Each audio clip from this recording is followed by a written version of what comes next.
Fox Sports. We are Fox. We are Detroit. Tigers baseball on Fox Sports Detroit is presented by Bell Tire.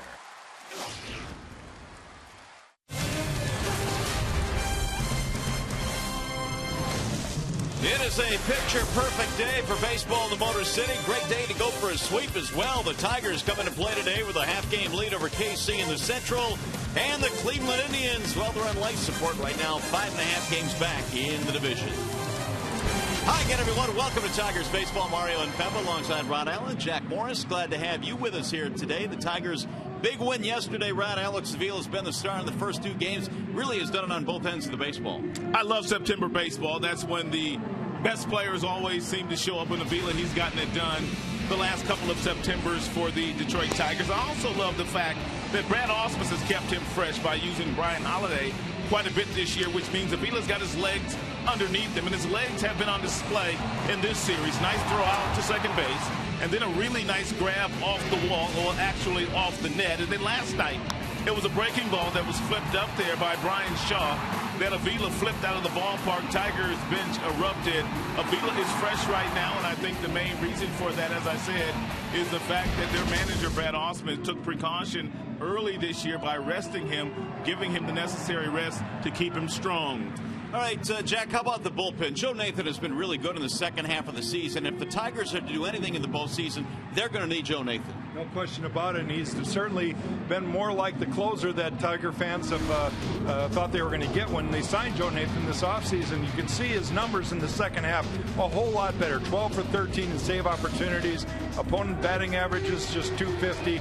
A lot better times the second half. ERA about half. So the Joe Nathan that everybody knew, the guy that I knew in Minnesota for years, where he was the all-time twin save leader, has shown up a little bit more here in the second half. All right, after a short break, we'll send you back to the Coliseum Studios. Check in with Lindsey Hayes. Coming up today, how about a September sweep? Tigers-Indians, final game of the series. Next.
downtown Detroit. Great day for baseball today. The Tigers try wrapping up this series here as the Tigers go for the sweep.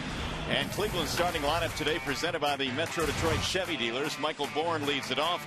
Good numbers career against Verlander. He's followed by Jose Ramirez and Michael Brantley. Santana playing first base. Kipnis at second. Yan Gomes DHing today. Murphy, Chisenhall, and Roberto Perez rounding it out for Terry Francona. And Justin Verlander today presented by Family Heating, Cooling, and Electrical. Justin making his 30th start of the year. He won his last outing against the Royals. Got a good amount of run support from his teammates. Last time he faced Cleveland, had a rough go of it. So maybe Justin can even up that match and start getting his team towards where they want to be, and that's World Series. All right, Verlander ready to go to work as Michael Bourn steps in on a crisp afternoon here in the Motor City. Wrapping up this second from last homestand of the year. Tigers hit the road tomorrow, then they're back home the following week to close out the regular season. Verlander goes to work. Here's the first pitch of today's ball game, and Bourn swinging away, skies it toward left, slicing, and back out of play. No balls, one strike on Michael Bourn. He'll be followed by Ramirez and Brantley. J.D. Martinez heading toward the side wall there, holding his wrist. Yeah, it looked like he may have sprained that right wrist as he braced himself on that foul ball off the bat of Michael Bourn. You could see the right wrist bend back. Well, the Tigers don't need him out the lineup, that's for sure. J.D. not coming out of that lineup. The 0-1 pitch, a bouncing ball to short. That'll be a routine play for Romine, and that's how we get this one started today. And speaking of Andrew Romine, we sponsor him in our defensive alignment this afternoon. He is making his 6th start at the shortstop position in the last 7 games. Along with him in the infield, you've got Castellanos, Kinsler, and Victor Martinez. Avila's a catcher. And the outfield left to right, J.D. Martinez, Rajay Davis, and Torrey Hunter. And boy, have the Tigers played some really good defense in the first 2 games of this series. So now here is Jose Ramirez. He is batting second, playing the shortstop position for the Indians. He takes ball 1. 260 batting average, 2 out of 5 in the series for Ramirez. Here's the 1-0, and it's outside. 2 balls, no strikes. Castellanos on the grass at third defensively. Everybody else is back. Now the 2-0 pitch. He's taking high. 3 balls, no strikes.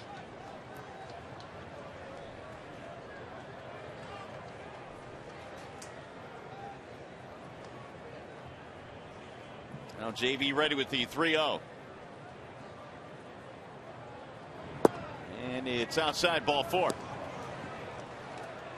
Let's take a look at some of the defense the Tigers have played here in the last couple of days. In particular, last night it was Ian Kinsler who made a really nice grab, throwing from one knee, throwing underneath accurately to Miguel Cabrera on 1 bounce. Romine also made a really nice play at the shortstop position, and maybe the play of the game was turned in by Torrey Hunter with 2 outs, runners on second and third.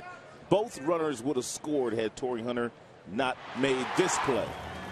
And likely the Tigers don't win that game last night if Hunter doesn't make that play. Well, Miguel Cabrera also turned in a real nice defensive play last night. Here's Michael Brantley with a man on, a man out. Pitching, defense, and timely hitting, it all came together for the Tigers last night. And one of the things that Verlander needs to concentrate on here, yes, he needs to keep Ramirez very close at first base so he can keep his double play in order, but don't get it totally twisted. Michael Brantley's got some great numbers against Justin. When you go to home plate, you have to be concentrating on that hitter and not that base runner. Michael Brantley also has grounded into 15 double plays this year, so it's a must that you keep Ramirez right where he's at. Verlander just one in a long list of Tigers pitchers that have struggled against Brantley this year. He has torched the Tigers staff. He had a big home run early in the ball game against Lobstein last night. He'll fly this one down the left field line, but foul. And back into the seats it goes. 1 ball, 1 strike on Brantley. .333 against JV in his career. It's been quite a season for Brantley. I mean, he has had good years in the major leagues, but this year he's finally put it all together. An all-star this year, batting better than 300. Good power numbers, will steal you a base, and will play some really good outfield. Yeah, his next home run will put him in that 20-20 category. That would be 20 homers, 20 steals. Those stats we just showed you is not necessarily a small sample size either. When you have 50 at-bats against a guy, you pretty much know the pitcher knows what he's up to or up against. Brantley knows what he's up against. He's had very good success against Justin. And the 1-1. Driven in the air to center straight away as Rajai Davis comes in a couple of steps. They'll get Brantley this time, 2 gone. Here are today's field conditions presented by Ace Hardware and the Scotts Company. It is 61 degrees at game time here. It's cool, it's crisp, and partly sunny here this afternoon. And I guess the best way to describe it, September weather, September baseball. Carlos Santana is 1 for 8 in the series. 233 this year, but the power number is pretty good, 27 homers.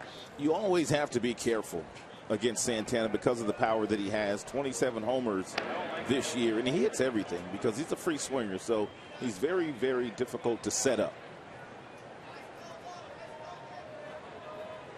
He got off to a really slow start this year, but in the second half he's been much better. 273 in the second half compared to the low 200s in the first half.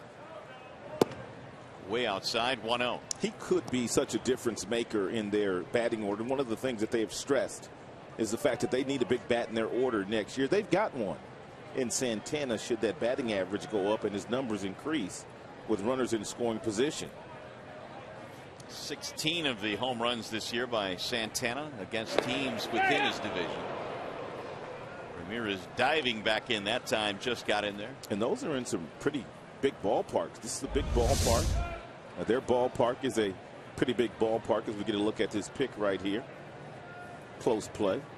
Minnesota, it's got a big ballpark as well. So he's not hitting them in small parks. Here's the 1-0. Fouled back out of play, 1-1.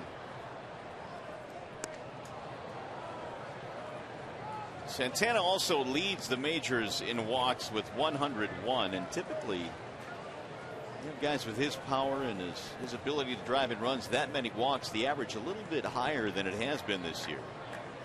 233. Anchoring the middle of the lineup here today.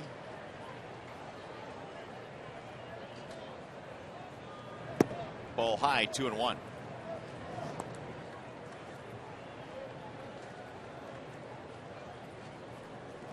One thing to look at with Justin is how he brings his front shoulder. You can see that when he rushes, he's really flying open with that front shoulder and standing kind of straight up. He does a better job of finishing off and driving that lead shoulder towards the target. When he's up and away, it's pretty obvious to see how much he flies open early. 2-2 the count.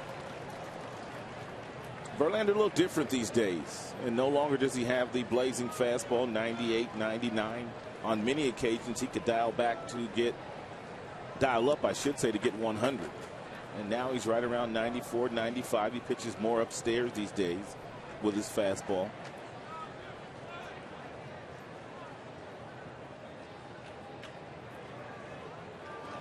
Bouncing ball right side. Routine play there for Kinsler. Take care of Santana and the Indians. No runs to walk. 1 man left. Here we go to the bottom of the first.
couple of big home runs last night, a couple of great defensive plays. The Tigers a comeback win, and today they go for the sweep as we head to the bottom of the first inning here at Comerica Park.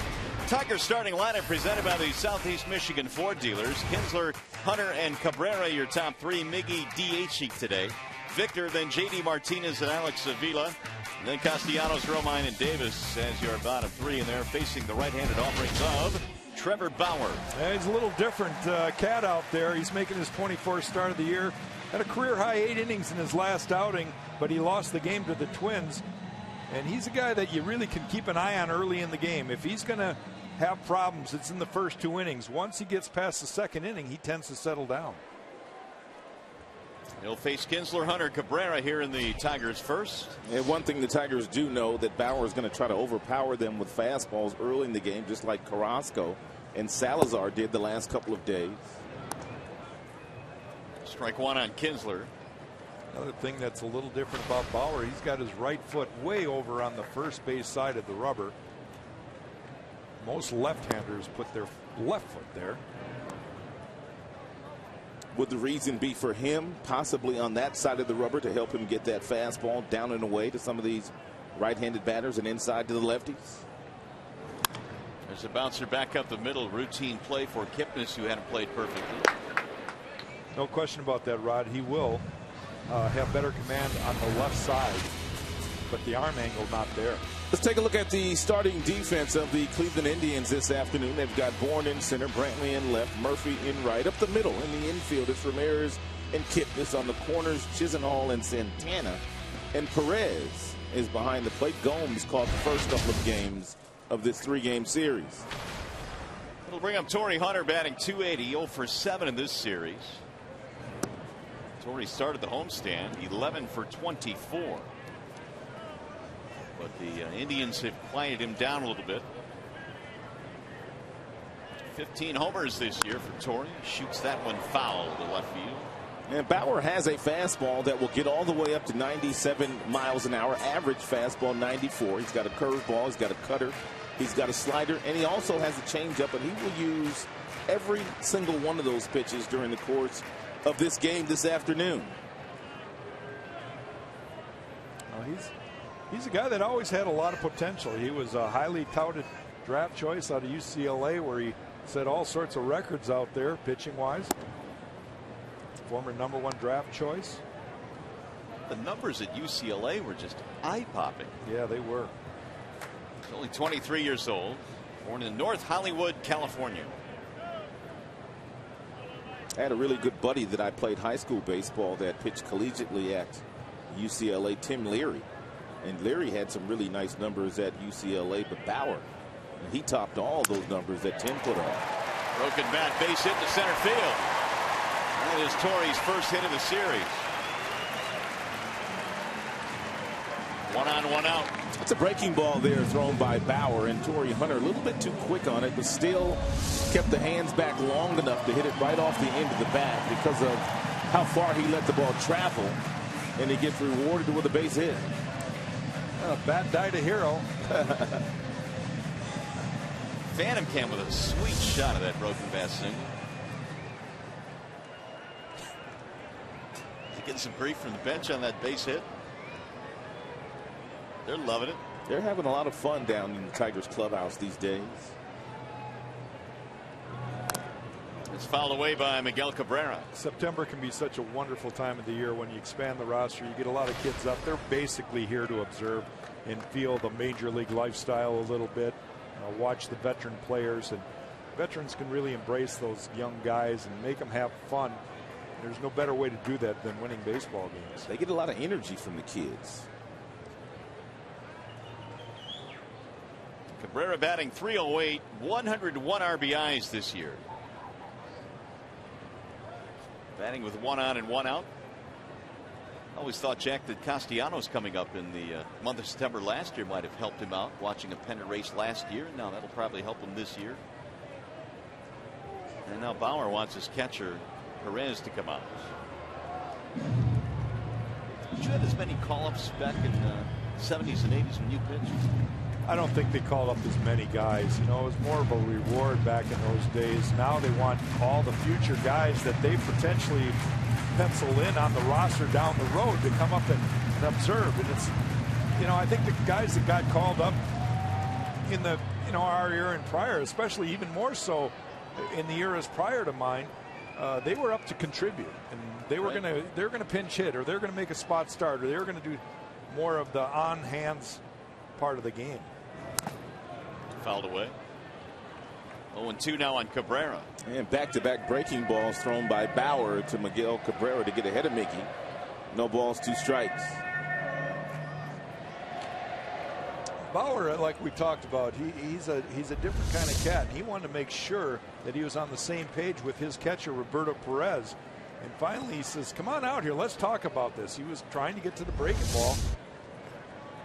And I understand the mentality there. Sometimes you don't want to have to shake 3-4 times. That'll tip your hand to a good hitter. The 0-2. Missed it outside. They stayed away from Cabrera. 1-2. A lot of times a pitcher won't shake at all.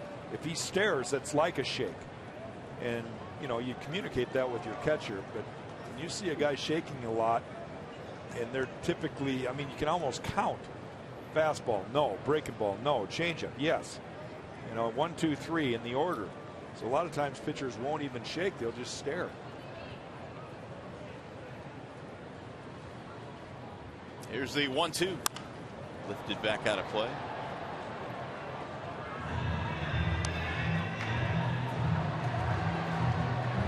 Bauer, as Jack mentioned earlier, matched his career high with 8 innings in his last start against Minnesota. Ended up giving up 4 runs, struck out 8 in that game. He had 1 bad inning. He had 2 outs in the inning. He went on to give up 4 straight hits, gave up 4 runs on the 4 hits that he gave up. But yet he still went on to pitch 8 innings, losing 4-3. But it was just 1 inning that sealed his fate that day. Throw back and the runner back in. So big nowadays for young pitchers to finish innings. So many times they get those first 2 hitters out, then they start to relax a little bit, and then the next thing they know, they've given up a double, they've given up another extra base hit, maybe a home run, and they're trailing in the game. You have to finish off the innings, and it's more difficult for younger pitchers than it is for veteran pitchers.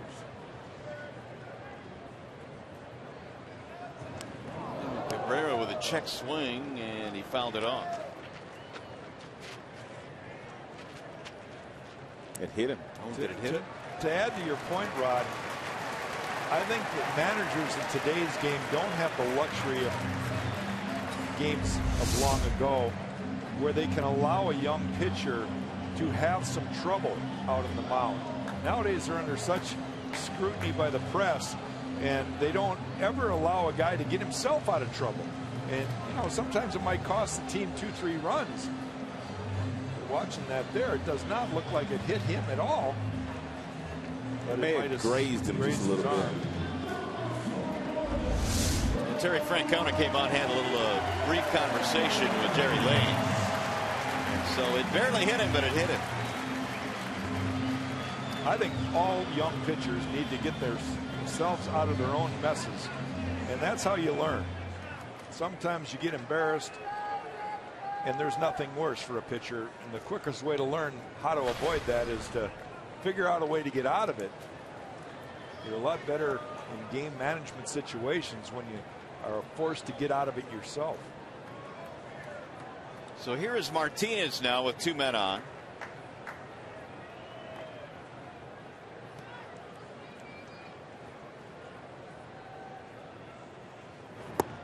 And Victor looks at strike 1.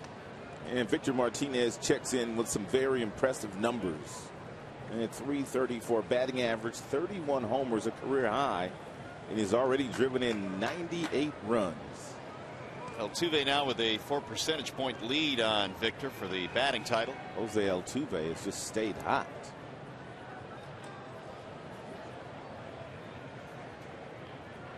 Bauer now with the 0-1 inside. Well, when you look at the middle of the Tigers lineup and you combine Cabrera and Martinez, they have combined for 199 RBIs, and only one duo in the American League has been better. Trout and Pujols with the Angels, and they're barely better. Just a couple of RBIs more than the Tiger duo. Boy, those Angels, they just keep on rolling. Been amazing. They've run away with the West. Here's the 1-1. Line right at the first baseman. That's now they're going to get Torrey on the double up at second base.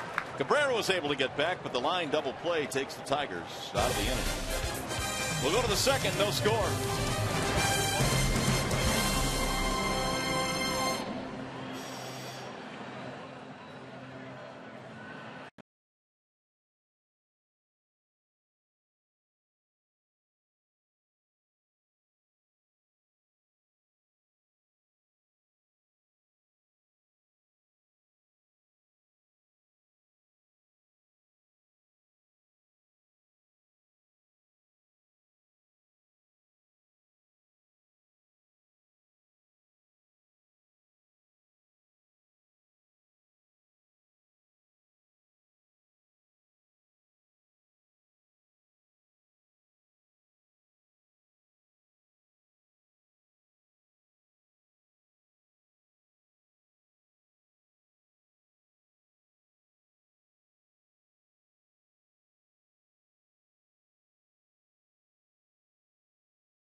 Indians here wrapping up this series. Tigers already won the season series. They will have done that now in back-to-back years against the Tribe, but a big game today for both teams.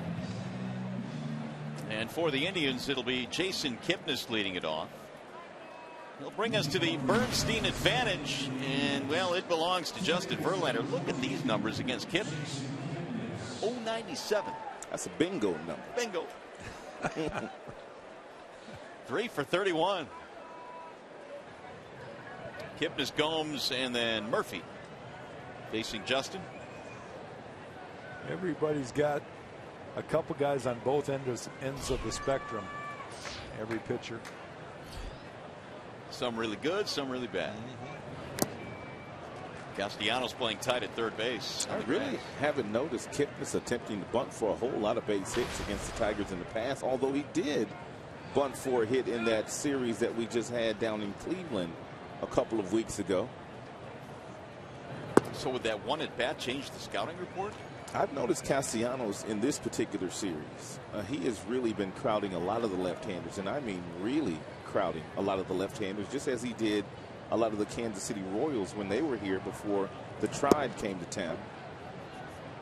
Nori Aoki? He was playing with 2 strikes against Aoki. It takes away any notion of the bunt, but it's a step and a dive for him when he's in that close. When he backs up, he's got a little more room to go to his left or right. Lifted back out of play, 1-2. Jason Kipnis. Verlander surrendered a walk, but no damage in the first. Kipnis 1 for 7 in the series, a base on balls as well. And now the 1-2. Got him. Strike 3 in the outside corner. Kipnis doesn't like it. First strikeout for Justin. How close was it? Oh my goodness. That's just a bit outside. You ever get those, Jack, when you pitched? I should have. Not enough of I was throwing it towards home. So anything towards home should be a strike in your mind. Like the bat. The ones that got me were when I was young. You know, I faced guys like Yastrzemski, and I threw the ball right down the middle, and they were balls. So by the time I had 10, 12 years in the big leagues, I figured I was supposed to get a couple inches outside, especially against the young kids. Right. And Boggs came up, and he had the great reputation of a great eye, and he was getting pitches. And I went up to the home plate umpire and says, "It's not supposed to work this way." Here's Yan Gomes. He'll loop one in the air to shallow left field. It's going to drop in a base hit. 1-out single for Gomes. Well, it's that time of the day again. Time for our predictions for Tigers McDonald's Player of the Game. Brought to you by the new triple cheeseburger for $2. I've got Ian Kinsler today. I've got Alton Sevilla, one of last night's heroes, along with Torrey Hunter, who made that outstanding grab in the 8th inning against the Cleveland Indians. Look who Jack has. Well, I'm taking a starting pitcher for two reasons. I think a lot of Tiger fans are like me. They just want and will Justin to do good and have a good outing, more for his own mindset, I think. He just needs to get on a little bit of a roll, knowing that he can still come back to the form that everybody expects him to, especially as postseason nears.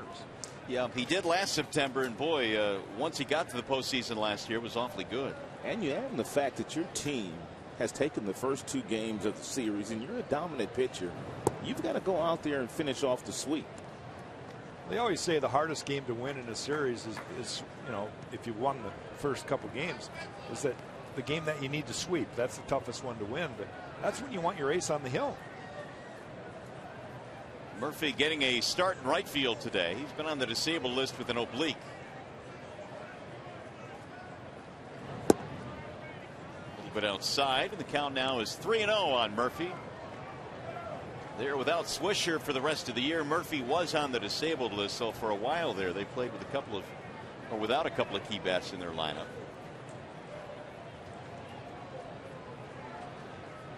Now the 3-0. He's taking 3-1. Murphy, a former Texas Ranger, joining the Indians this year.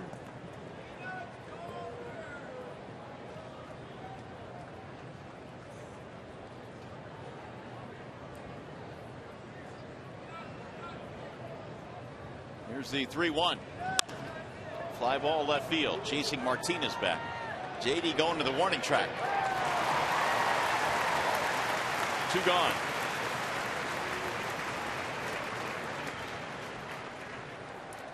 Another elevated fastball from Justin Verlander, excuse me, up and away. But he had enough on it that really David Murphy could not quite catch up to it. I was talking to Jeff Jones. This was after Justin Verlander missed one start. Then he made a start against the Minnesota Twins. And they have a lot of guys on the Twins that could really run. So Justin really used the high fastball to his advantage in that particular game. He went on to win that game against Minnesota. And I was asking Jeff Jones, is this the Justin Verlander we're going to see in the future? And he said more than likely. At about 94, 95, the elevated fastball is a good pitch, especially the guys that can really run. If you do go upstairs, even if they hit it, so more than likely they're not going to hit it out of the ballpark. They're going to pop it up. Chisenhall fouls it off the mask. Put it in perspective, a guy named Greg Maddux went into the Hall of Fame this year, and his best bolt was about 88 to 90. And it's not necessarily about rearing back and blowing guys away. Justin was fortunate enough for many years to be able to do that. He still has plenty of good enough stuff, velocity-wise. It's about his command and about being able to change eye levels, change speeds, in and out, up and down, all those things that made the great ones great. And he got the calls every time in the corners, too, didn't he? Well, Maddux was just something special. I mean, he could paint, and he did. You talk about a guy expanding the strike zone. Umpires gave him a half a foot on both sides. 1-1 on Chisenhall. Swing and a miss.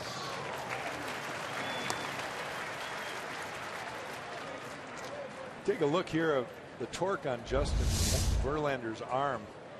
You can see his hands on top of the ball right there, and then he quickly transfers it, and he starts pulling with his left side. He gets his hands still on top of the ball. Now this is the breaking ball, but see the torque right there. And all the guys that have the high heat, they have the ability to be flexible. His hand's a little bit underneath the ball right there. For a breaking ball, you wanted, and that actually looked like it was a fastball. Outside, he's gone 3-2.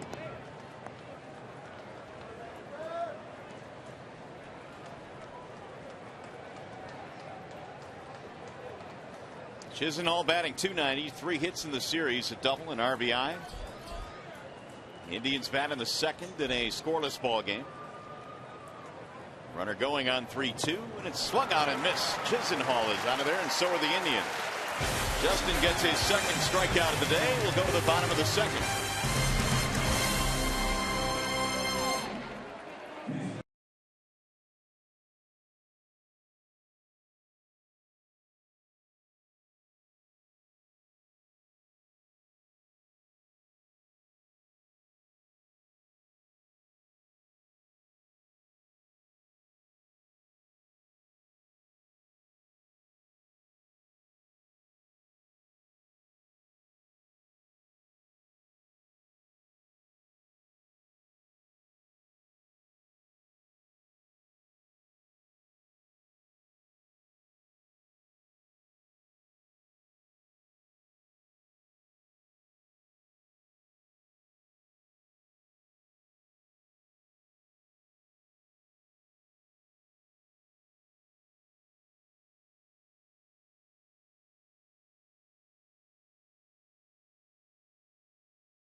Sports Detroit is brought to you by Comerica Bank, and part of Detroit and the community since 1849.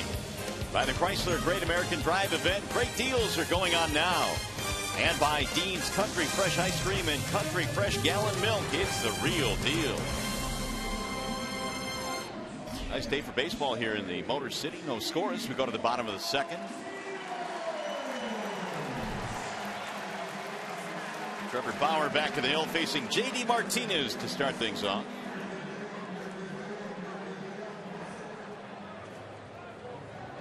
J.D.'s first at bat of the day, batting .303, 21 home runs this year. And he looks at strike one. Avila, then Castellanos to follow here in the second.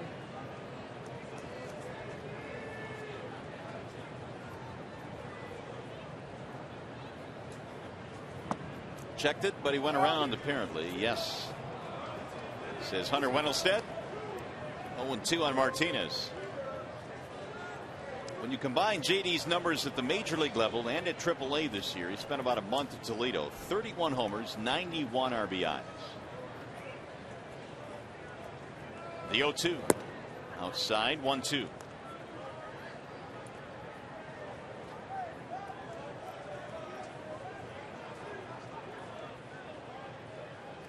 Had big numbers this year against the Indians. Foul back out of play. Well, how did the Tigers get J.D. Martinez? It really has been a storybook kind of story. released from the Astros March 22nd. Tigers signed him up to a minor league contract, and the rest, as they say, is history. Al Avila, the assistant general manager for the Tigers, he knows JD Martinez from living down in Florida, and it helped in signing JD Martinez. As soon as he was released, a phone call was put in, and obviously he ended up in AAA. Then he forced his way onto this big league roster, and now looks like he's going to be the starting left fielder in 2015. Forced his way on is probably the best way to put it. I mean, he went down to AAA and hit 10 home runs the first month. 17 games. That'll get their attention. And it did, and here he is. Here's the 2-2. Swing and a miss. Bauer strikes him out. Now, Cleveland pitchers have kind of got the word on JD. They've been throwing him a steady diet of breaking balls this series. Struck out 3 times last night. First time here tonight. Take a look at Avila's at bat last night against Brian Shaw. Avila eventually would hit the home run, but Shaw was throwing everybody else cutters, but not Avila. He threw him 4 curveballs. The final curveball that he threw to Avila was simply sitting on it, and he drilled it into the right field seats. As a pitcher, sometimes you get yourself into a pattern of how you're going to attack a particular hitter, and Avila just knew he was going to get that fastball, that curveball there, and he drilled it. You go to the well one too many times, you're bound to make a mistake, and that's what it was. Good hitters don't miss mistakes. Had Shaw thrown him a fastball right down the middle, there's no way Avila would have been able to get to it. But he simply threw him that breaking ball that Avila was sitting on, and Alex didn't miss it.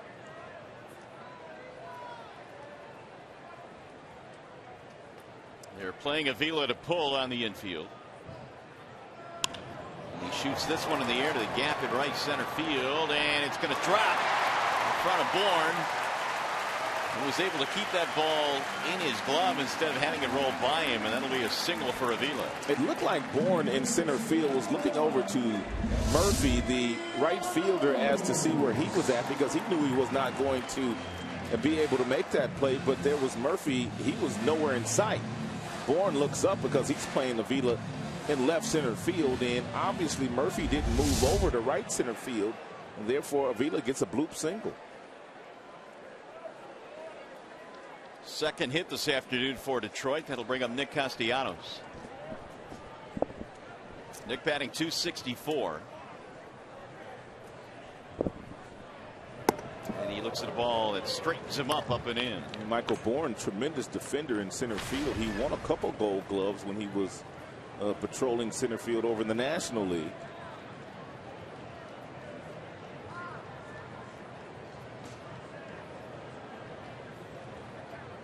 Castellanos, 8 hits on the homestand. 3 have come in this series versus Cleveland.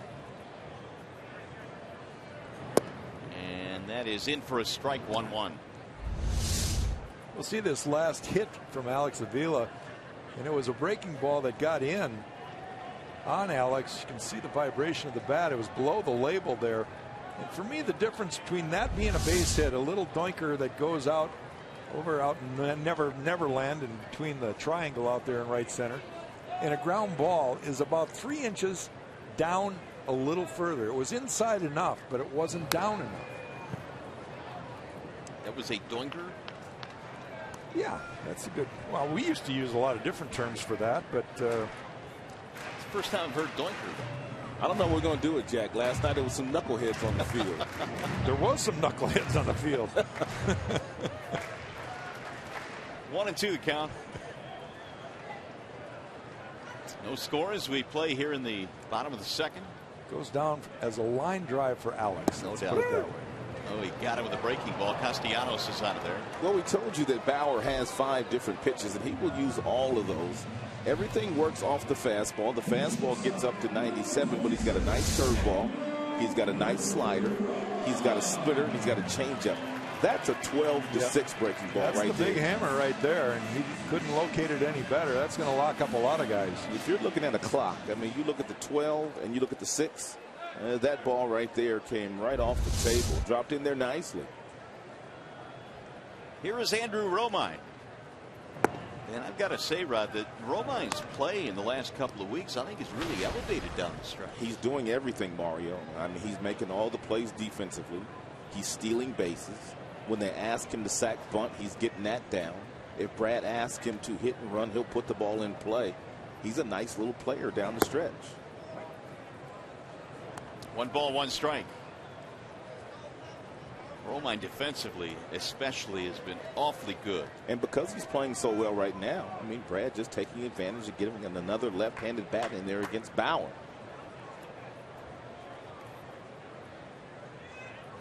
One is high. Snap throw to first. Oh, he got it. Really? Avila slow getting back into the bag. They tagged him out. He's slow getting up as well. Did Santana tag him in the face? If he did, he'd probably be safe. Something happened to him. Well, they're going to call him out, and it doesn't appear that the Tigers are going to challenge this play, so that'll end the inning. The catcher, Perez, throwing behind Avila. Oh, we got him right in the chops. So if he's not getting foul tips at home plate, he's getting this. And the Merriweather fight was last night. And that'll be it for the Tigers here in the second. Tigers baseball today presented by Bell Tire.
Tigers and the Indians. Time now for you to tweet your photo using hashtag Detroit Fan Photo for a chance to have it shown in an upcoming game broadcast. It is brought to you by AT&T. The hashtag is Detroit Fan Photo. Tweet your photo to us, and who knows, you might be on one of our broadcasts. So here come the Indians now as we go to the third. It's going to be Perez and then Bourne and then Ramirez.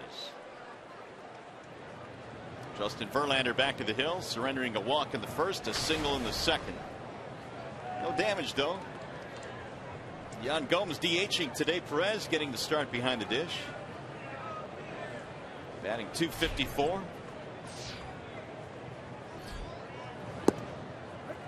On the inside part of the plate, 0-1. Perez, a .305 hitter down at AAA this year at Columbus. He hit 8 home runs as well. A little bit of pop in his bat.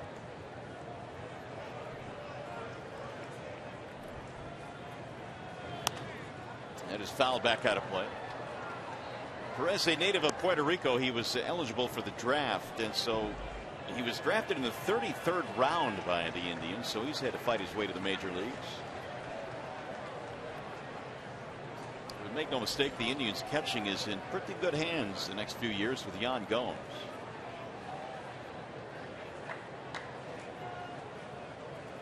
Now Verlander with the 0-2. Bounce again.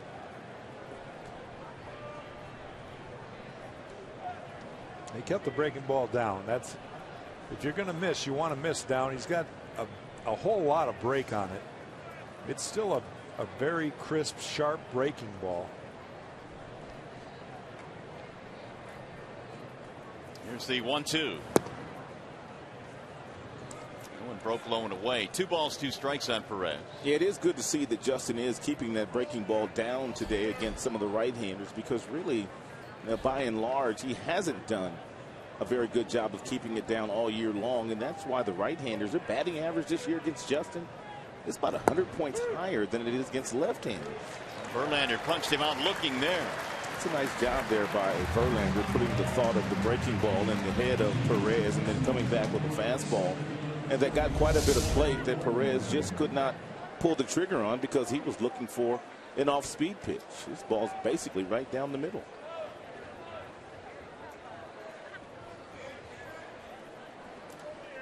Three strikeouts now for Justin. He had 2 of them in the second. Here's Michael Bourn. There's the good breaking ball right there. Knee high, over the top. 12-6 breaking ball to start him out with a strike. Well, there's those numbers we were speaking of. Left-handers hitting .239 against Justin, but you see the numbers, the right-handers 100 points higher because of the breaking ball. Hasn't been as sharp this year as it has been in years past. But isn't that odd, though, Jack? I mean, 100 points higher right-handers than left-handers? Drilled to center field, sinking. Rajai coming on, plays it on 1 hop. Typically, a guy like Justin will own right-handers a lot more than left-handers. That's been his MO. Yeah. It's a nice job here by Davis, just making sure that ball did not get past him, because obviously if it does, that's an extra base hit, not just a single.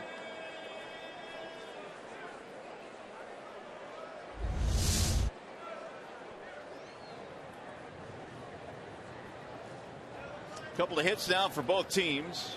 1 on 1 out for Jose Ramirez, the number 2 hitter.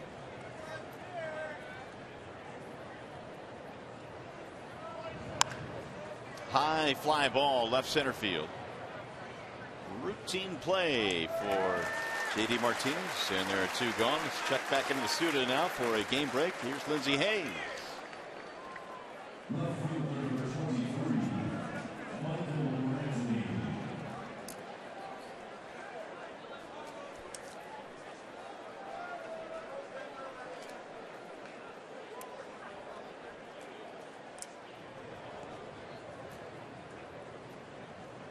Well, Lindsey, the Tigers with a half-game lead over KC. Cleveland 5.5 out as we come into play today. And the season rapidly winding down. There's a strike called on Michael Brantley. Yeah, Michael Bourn, standing on first base, has not run nearly as much since putting on a Cleveland Indians uniform as he ran when he was in the National League. He led the National League in stolen bases 3 years in a row. But only 10 steals this year for Bourn, and it may not be all that smart for him to run here because he would take the bat out of Michael Brantley's hand.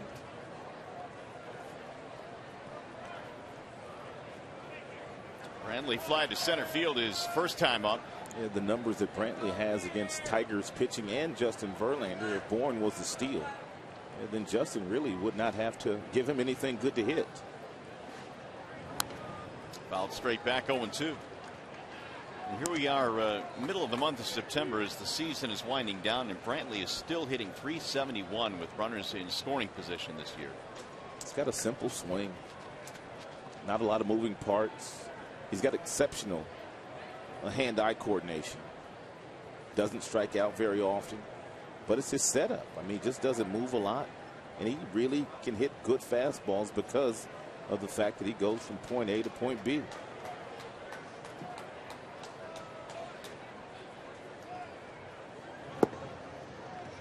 Verlander missing outside.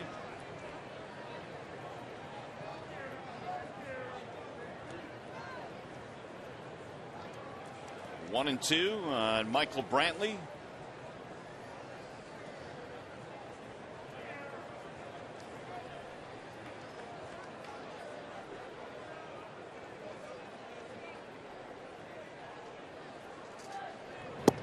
ball high. When he was acquired in the CC Sabathia deal, Rod, did you think the Indians had any idea he would blossom into this kind of player? No, I really don't. He was highly regarded in the Brewers organization because they drafted him rather high, but no one could have expected that he would be the one that turned out to be the best one in the deal that they made for CC Sabathia.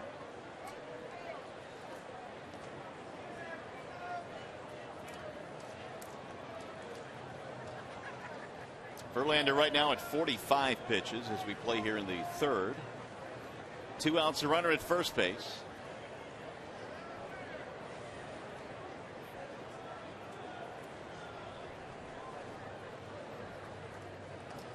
And the 2-2. Soft line drive caught by the second baseman Kinsler. And that's it for the Indians. No runs and a hit. 1 man left.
At some of the uniqueness of Trevor Bauer. His pregame rituals are kind of different. He wears his earbuds and listens to music. His very first pitch of the game, he runs from behind the rubber up onto the mound and just fires one. He's a different cat, and baseball's always welcome guys like that. I remember a dude named Vidrich who had a little bit of uniqueness. Another one, Fernando Valenzuela, and those guys, they pitched, and the crowds embraced him and loved him. We'll see if Bauer has that kind of career. The bird was different.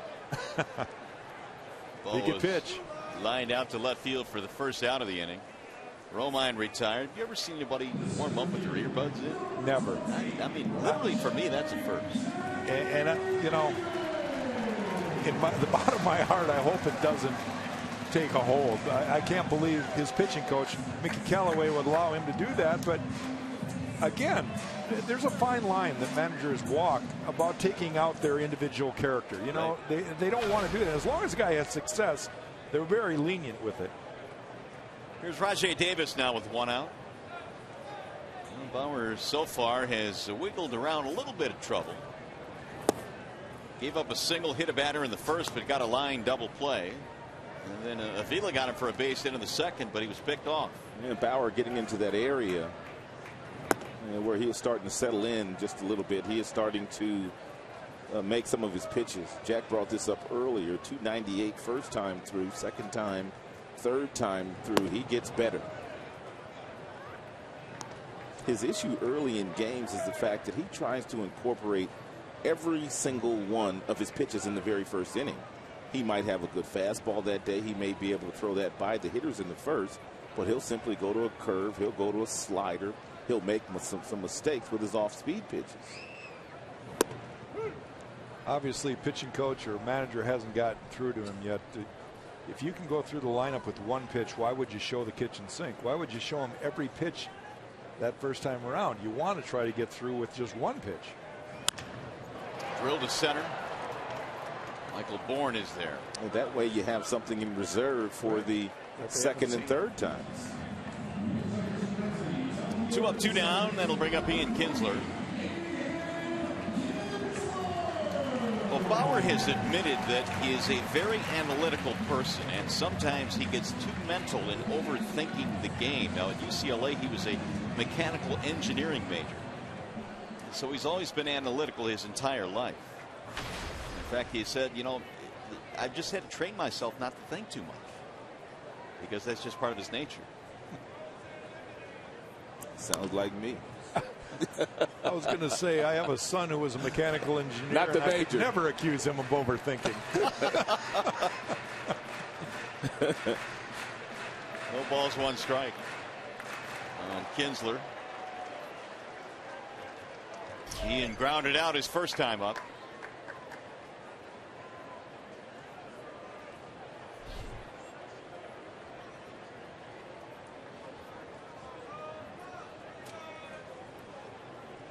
Here's the 0-1. Checked it, and he foul tipped it. Says Jerry Lane. Kinsler says, show me on the bat where it hit. And here comes Brad Ausmus.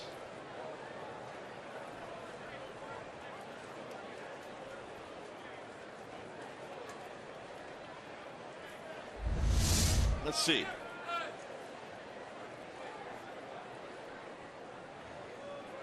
If anywhere, right off the end, but Brad wants him to take a look at it, so. It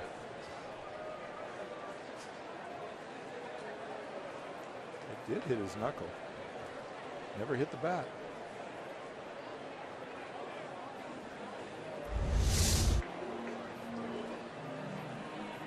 Well, he certainly didn't swing. So he never went around and crossed home plate with the bat, so that's not an issue. And they're going to take a look at it now.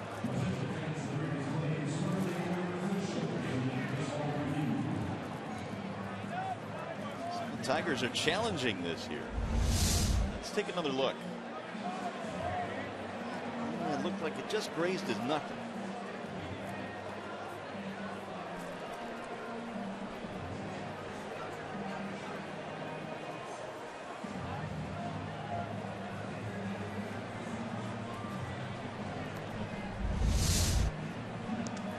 I don't think I've seen a challenge of a knuckle grazing yet. Nope. So this is a first for me. Technically, that's a hit by pitch. Correct.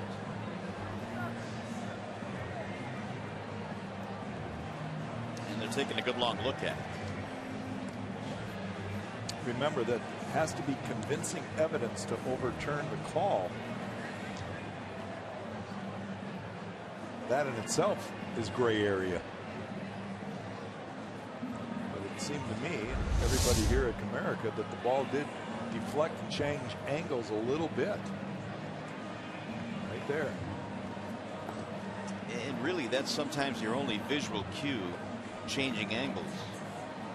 Because it's awfully difficult to see the ball actually hitting his hand, but it did change angles.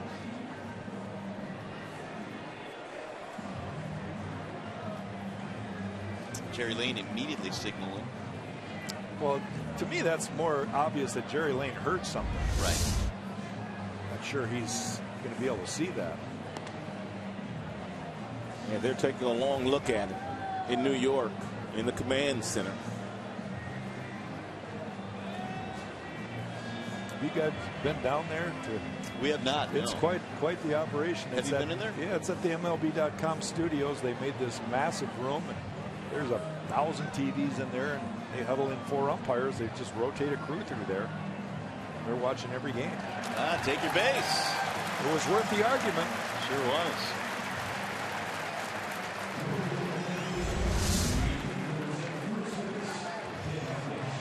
Here's the replay again. You'll see the ball switch angles here. Barely. So that worked out. 2-out base runner now for Torrey Hunter.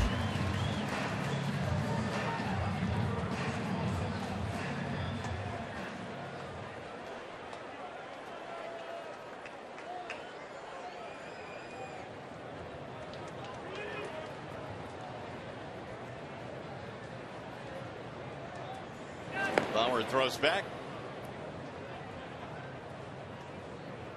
Kinsler's been pretty good this year in stealing bags, 15 out of 18. Hunter had a base hit back in the first, and batting .281. In fact, it was Torrey's first hit of the series.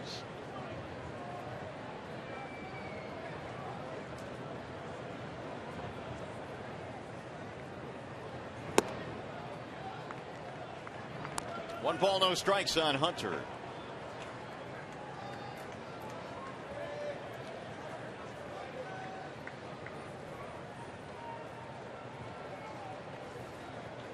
So Bauer has had at least one base runner in every inning so far.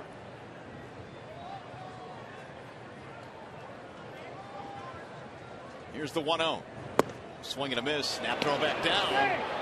Pins were able to get back. And Perez really likes to throw. So now you know that if you're the Tigers and you're on first base, your secondary lead has to be short. It has to be quick, and you have to anticipate that he's going to try to pick you off. So you better not be leaning towards second base. This is a design play between Perez and Santana, the first baseman. Some kind of sign is given by Santana to Perez that Kinsler is too aggressive with his secondary lead, so they simply tried the pickoff. Ian Kinsler was it last night? He was picked off in the game. Is that last night? I think it was. Yeah, that was in the third inning last night. These games all run together. They do, man. Especially this time of the year. I knew he got picked off recently. Low and outside, 2-1.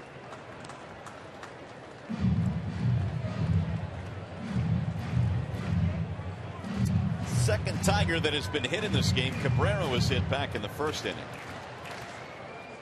And which gives you an idea as well that Bauer not afraid to come inside.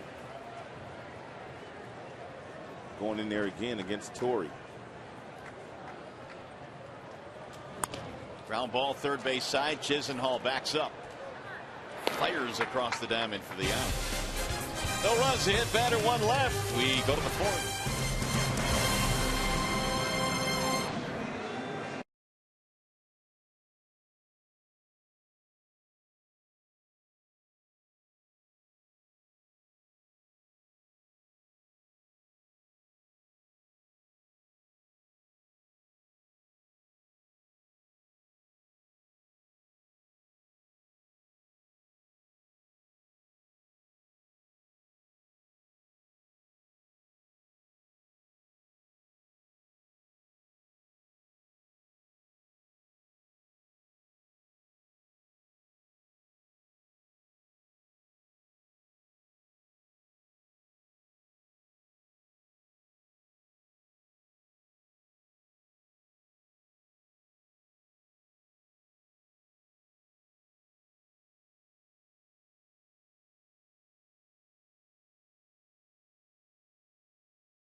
Opportunity to talk pitching with Justin Verlander. Looked like you were showing him your signature pitch.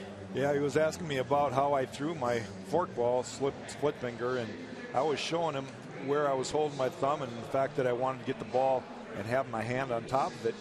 And quite honestly, I was a little puzzled that he would ask me about that pitch. I personally don't think Justin needs to even worry about that pitch right now. Concentrate on the ones that he has.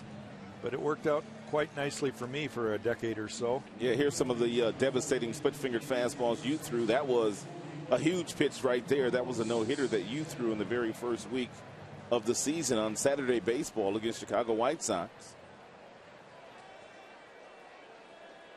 I got a question, though, for you regarding that split-fingered fastball. Jack, your hands are big. Yeah, I've seen your hands the last couple of days. You got some huge mitts. How much comes into play when you have the bigger hands versus you don't have a big hand to grip that forkball to get on top of it to do what you want it to do? Well, you have to have big hands. There's no question. You have to have big, long fingers. You got to be able to spread the ball. Does Justin have long fingers? Did you look at him? Yeah. His hands are every bit as big as mine. That isn't the issue. And I think there's so many pitching coaches very cautious because it does put a lot of stress on your elbow. When you spread your fingers, you can feel the torque that it puts right on that region of your elbow that the Tommy John surgery affects. How long did it take you to master that pitch? I don't know if I ever mastered it, but I was throwing it about 2 starts later. Were you really? It didn't take long. You found that pitch and it was like a kid with a new toy. It was like I just had a Christmas present, and it became a way of put out pitch for me. It's something that I talked about with some of the pitchers the other day. We were talking about Kyle Lobstein and the fact that he doesn't have that one pitch that he can punch a guy out on. Verlander's had them all. He's had curveballs, fastballs, changeups. But when they all start getting bunched together with speed, it becomes a lot more difficult. 3-1 on Santana, starting things off here in the fourth. No score. And he walked him. I have one more question regarding the speed of Justin Verlander. Now he does not have the 98-mile-per-hour fastball, the 99-mile-per-hour fastball. So what does he need to do to find that differential again as far as the changeup and the curveball and the slider are concerned? Because, yeah, as you just mentioned, the speeds are kind of all bunched together now. That's just it. If he's going to throw changeups, he's going to have to take a little more off. But I think it's more about his fastball command than anything else. He can't just run a fastball up and have a guy chase out of the zone as much. That ball driven in the air to right. Now Torrey coming in. The wind got a hold of it.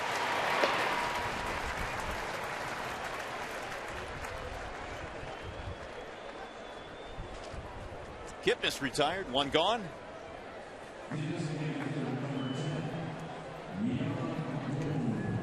We'll bring up Yan Gomes.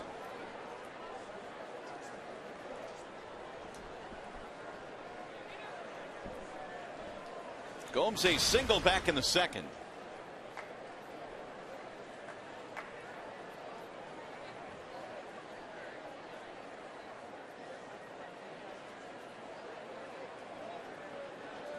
No runs, 2 hits for Cleveland. No runs, 2 hits for the Tigers as well.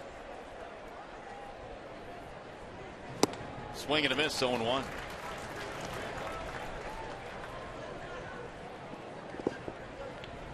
Gomes a couple of hits in this series now. He had spent some time on the disabled list, the concussion list. So he's got something in common with Alex Avila. They both have had to spend some time on that concussion DL, which is a 7-day DL. The 0-1 is popped up, and that'll get back out of play. No balls, 2 strikes.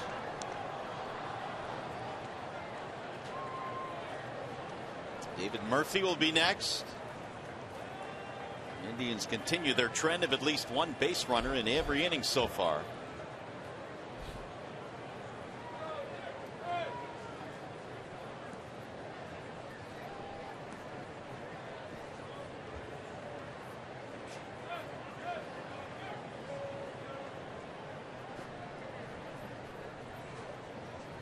And the 0-2. Drilled down the left field line, hooking, foul, just foul. Gomes made a bid. Santana retreats. Fought off that inside fastball right there. It was a good location for Justin. A lot of hitters aren't even going to get the bat to the ball on that pitch, and he was able to pull those hands in. He's quick inside like Rod had mentioned the other day, and he's able to keep it foul, but that's about all he can do with it. That little guy comes up with a souvenir, and, well, he didn't want it. Must be an Indian fan. Well, he's got some groceries in one hand. He did. The ball takes a back seat to the food. Give me my hot dog back. Want that baseball?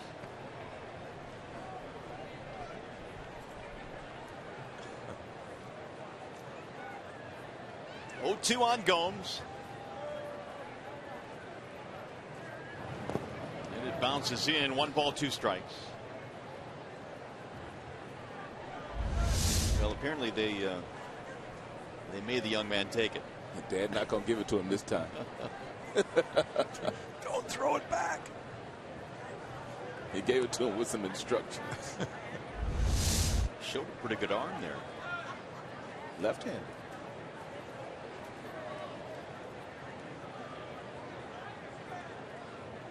One and 2 on Gomes.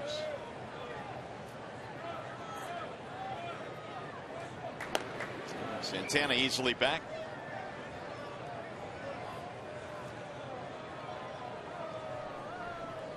Tigers have clinched the season series against the Indians. Back-to-back years they've done that now, and they hadn't beaten the Indians in back-to-back years since 92-93.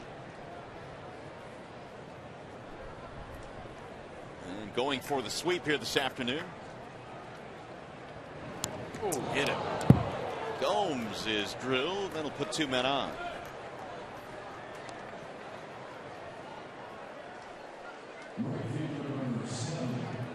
Well, I'm going to show you the grip that I was showing Justin on the split finger. I was able to spread my fingers quite wide, as you can see, and I put the ball there and had my thumb on the side, and I wanted to make sure I could keep my hand on top of the ball so the ball came out with curveball rotation, and that's why it broke down.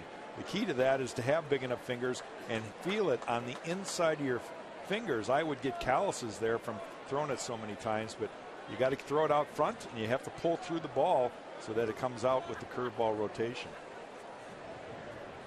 Well, you said, Jack, that you threw that quite a bit, and certainly was a big pitch for you. At what point in your career did you start to think that it was taking a little bit of a toll on your elbow? Because eventually, I guess it catches up to you. Well, I really didn't think it ever would, to be honest with you. I threw it like a fastball, and that's what made the pitch so successful. But when I was in my second year up in Toronto, that was '93, so it was over a decade later that it finally caught up to me. And when it did, it was there was a slight tear in my nerve in my elbow, and I probably needed Tommy John surgery. Swing and a miss by Murphy. Outstanding changeup there thrown by Justin Verlander with pretty good arm speed. He backed off to 82 miles an hour and had some nice fading action to it. Take a look at the grip first. It's a circle change. Well, good arm speed. That's the key to it. He gets Murphy way out in front. And we haven't seen Justin throw a lot of those in today's game. That can be a very effective pitch because it'll speed up his fastball. The changeup tends to be the pitch of choice for Verlander when he's going up against a left-handed dominant lineup. And the Cleveland Indians have quite a few left-handers in there today against Justin. Murphy, one of them. He flied out to left field his first time up. Spent almost a month on the disabled list with an oblique injury. 2-1. Foul tip into the glove. 2-2 on Murphy. In the offseason, the Cleveland Indians knew that if they were going to get to where they wanted to get to, they had to be better against the Tigers. Tigers have a dominant right-handed staff. Murphy had really good numbers against Tigers pitching when he wore Texas Rangers uniform. And he also performed very well in Cleveland's ballpark. So you add in those two factors, it was an easy marriage between the two, Murphy and the Indians. Ground ball, base hit left field. Santana coming to third. They're going to stop him there, and the bases are loaded now for the Indians. And Justin able to get ahead of him, no balls and 2 strikes, and Murphy worked the count back to 2-2, and he had no fear of the inside pitch by Justin because Justin really hasn't gone inside today, and this fastball's away, and it's not a horrible pitch, but Murphy just simply pokes the bat out there because there's no fear of the inside pitch, and he gets a hit right past Castellanos. You can see that Murphy kept his head down The ball was away, just extended his arms. That ball was off the plate, wasn't it? Yeah. So here is Chisenhall now, and the bases full. 3 for 6 this year with the bases loaded. Now, back in the day, this is where Justin Verlander would simply just shut the door. Men in scoring position with 1 out, the next 2 guys, and they'd be walking back to the dugout. Fouled away, 0-1.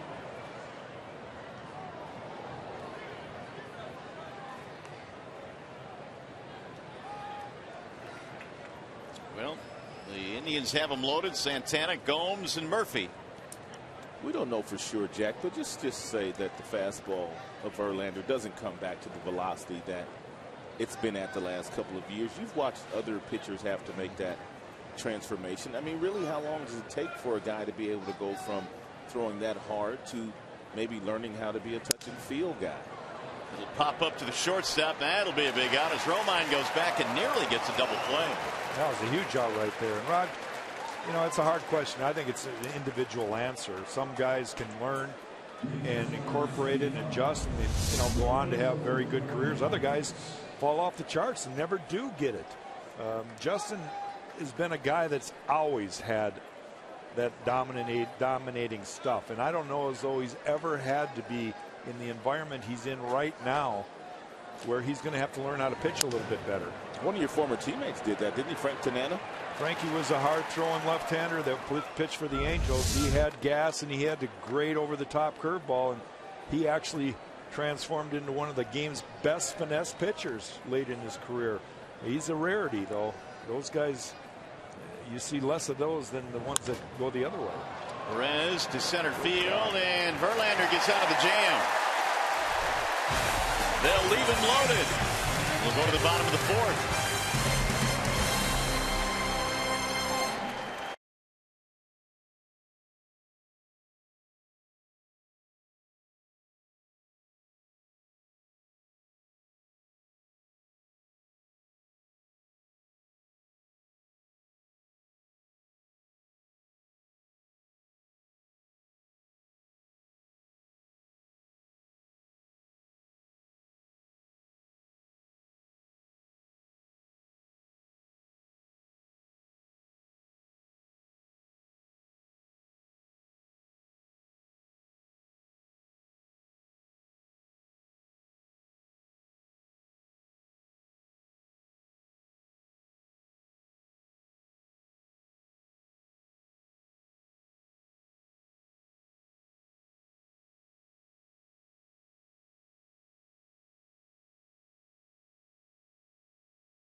Taking it to the Tribe this year. Cabrera, Martinez, both of them actually, and Avila.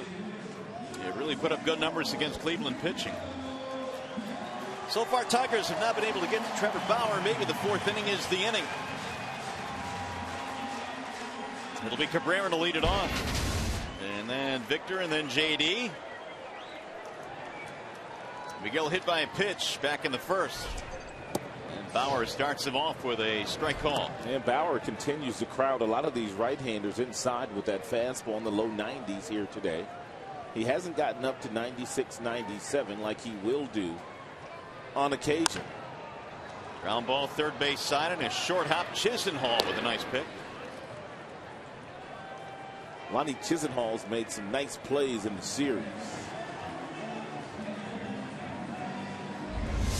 And with Cabrera running, he really did not have to create this difficult a hop for himself. I mean, it's a tricky hop. He comes in to take it on a short hop, and with Miggy running on that bad angle, he could have backed up a couple of steps and gotten himself a better hop and had plenty of time to throw Miggy out at first base. But it worked out for him. It'll bring on Victor Martinez.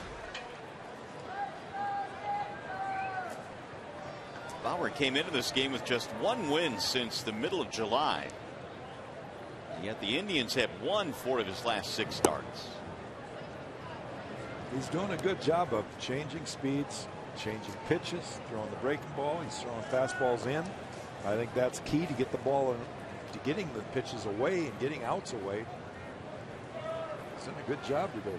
I think one of the things that Bauer has benefited from watching the first 2 games of the series, a game started by Carrasco and one started by Salazar, all 3 have similar stuff. They all have big arms, but he watched how the Tigers hit fastballs against those first 2 guys, and I think that's maybe one of the reasons why he has been throwing so many off-speed pitches, keeping the Tigers off balance, fastballs inside. I'm not sure a lot of pitchers can learn from Danny Salazar. He just throws gas. If you don't have that stuff, how do you learn? You know, there's not a whole lot that you can learn from him. Victor lined into a double play in his first at bat. Now Bauer with the 0-2. Bouncing in. One of my most enjoyable seasons in my career was a year that I played in Toronto. And Jimmy Key was my teammate. Jimmy Key was a crafty left-handed pitcher. I'm a fastball throwing right-hander. And the tough times that we had on the bench where neither one of us were pitching, we'd sit there and analyze every pitch of the game. And we disagreed most of the time because he had a different approach than I did. But we would agree on certain pitches and situations. And I think a lot of young pitchers should do more of that with a veteran staff, because you really, it's almost like you're pitching the game yourself during somebody else's outing. And you can learn and gain a lot of information that way. It's not always about the video you watch. The other reason you loved that season was you won 21 games that year, didn't you? Well, that had something to do with it, but I'm just giving credit to Jimmy Key because he was one of the smartest pitchers I've ever been around as a teammate. And I really appreciated his knowledge. All of a sudden now Martinez has run the count in his favor, 3-2. Jimmy Key was kind of like the Mark Burley of our generation, wasn't he?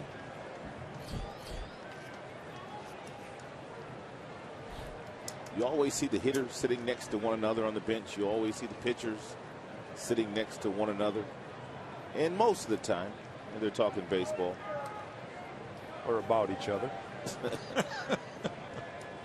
What's the breakdown on that? Baseball and about each other? About 50-50? 50-50, yeah. 3-2 on Victor.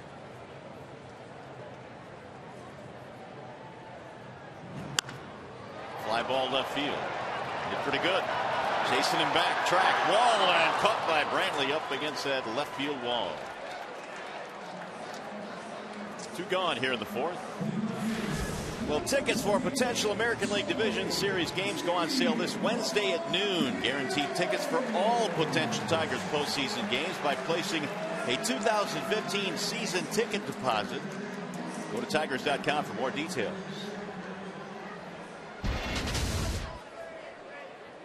Here's J.D. Martinez. He struck out in the 2nd. There's a whole lot of teams already that can't read that promo. Got that right. A lot of X's next to some names in the standings. They've already been eliminated. In the Central Division, Minnesota, the only team that has been officially eliminated.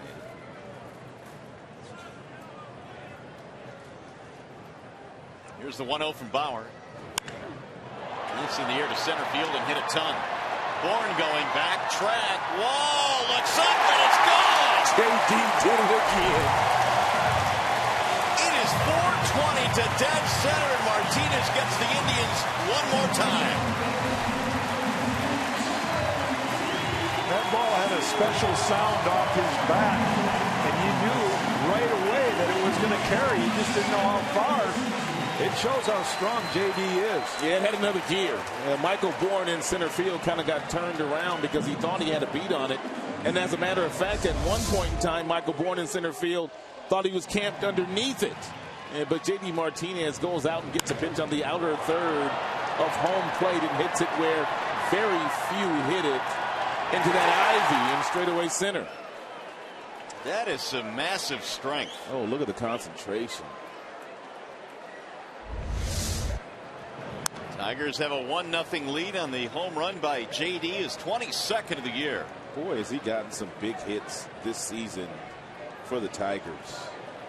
It kind of shows the importance of those last 2 outs that Justin Verlander got in the top half of this inning. Bases loaded, only 1 out, and he's able to put away the last 2 hitters. Now the Tigers come back and give him the lead. Here's the 0-1. Outside, 1-1. I brought this up a little earlier as well, the fact that Bauer at times struggles getting that third out in the inning. And no issues getting the first couple of outs, even though Victor Martinez hit the ball sharply to left field Brantley. But that third out has just kind of been that way for him.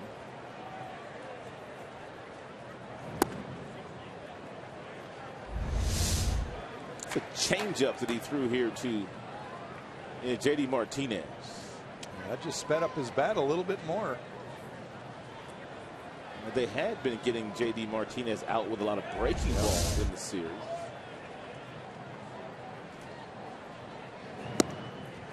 Ball high to Avila, 3-1. Tigers break the scoreless tie in the J.D. home run. His 7th of the year against Tribe pitching. And it's funny how Bauer would get beat with a pitch that he doesn't really use all that often to the right-handed batters. He only throws his changeup 3% of the time to right-handers. That number might be going down now. 3-1 pitch outside, walked him. So Avila reaches for the second time. I'd love to know the percentage of walks after home runs. So many times the guy will get 2 quick outs and then give up a home run, maybe a mistake pitch, or sometimes even a good pitch, and lose his focus to the next hitter, walk the next guy. That's how those innings just turn into ugly innings.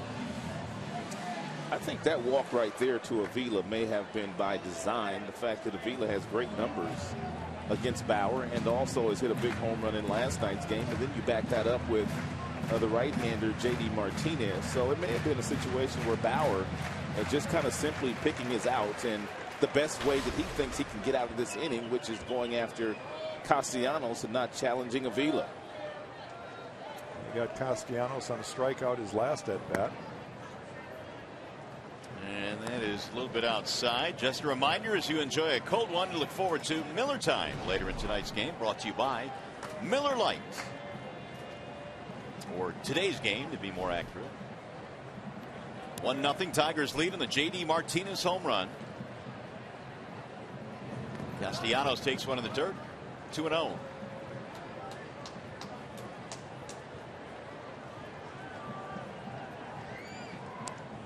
So Bauer continues to give up base runners. He hit a batter, gave up a single in the first. He's hit a couple of batters in this game. And now he's allowed a homer and a walk here in the fourth.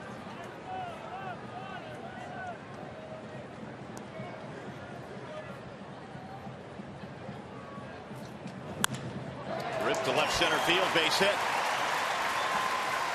So that is 3 consecutive batters that have reached now against Bauer. Castellanos 1 for 2. All the difference in the world for Nick Castellanos, hitting ahead of the count versus hitting behind in the count as he did his first time up. He got a 93-mile-per-hour fastball here from Bauer. Kept his hand down. He led with the bat knob. And when he turns on that back foot, that starts the rotation of the hips. And that gets the barrel of the bat right in the hitting zone where you want it.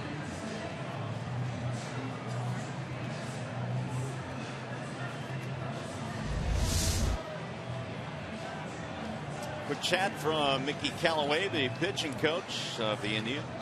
Mickey Callaway really not all that far removed from pitching professional baseball. Has a really nice relationship with a lot of his pupils.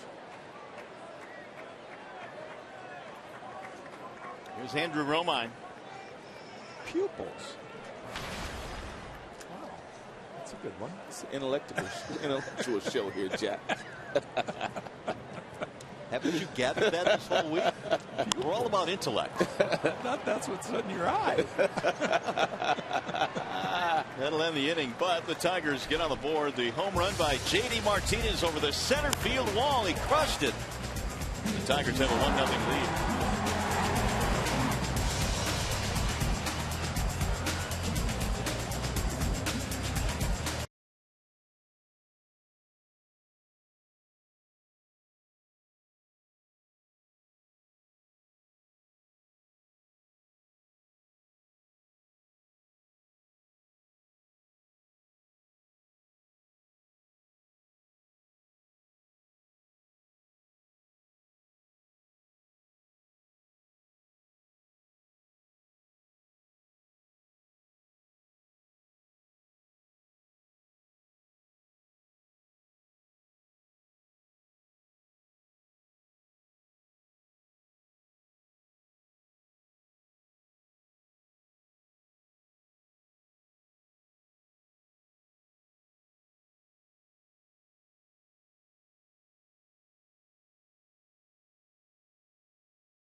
About the Sam Bernstein Law Firm, official legal services sponsor of Fox Sports Detroit. And Chevy Trucks Bud, where great deals and great trucks come together at your Chevy dealer. Back here at the ballpark, the Tigers have taken a 1-0 lead on the lightning bolt off the bat of J.D. Martinez, a solo shot to dead center. Now as we go to the 5th inning, Verlander back to the hill. They will face the top of the order. The thing about J.D. Martinez is he's pretty much guaranteed that he is going to start in left field next year. And I don't know if the Tigers are thinking about possibly having a left-hander out there to platoon with J.D., but he's absolutely clobbering right-handed pitching. His numbers are better this year against right-handers than left-handers are. Well, he's done everything needed to show that he can play at this level, at a high level. Now Verlander will go to work facing Michael Bourn. Then Jose Ramirez and Michael Brantley, 1, 2, and 3 in the lineup for the Tribe. And it's in there for a strike, 0-1 on Bourn. Very important for Verlander to make sure the score is still 1-0 when his team goes off the field this inning. Here's the 0-1.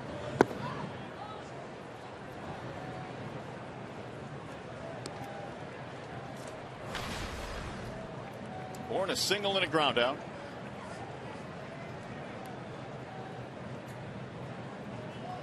And the 1-1 pitch. It is outside. 2-1 on Bourn.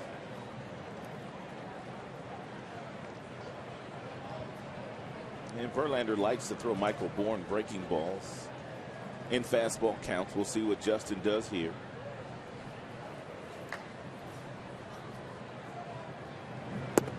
Fastball up. One thing he doesn't want to do is walk the leadoff man here. The team just scored him a run.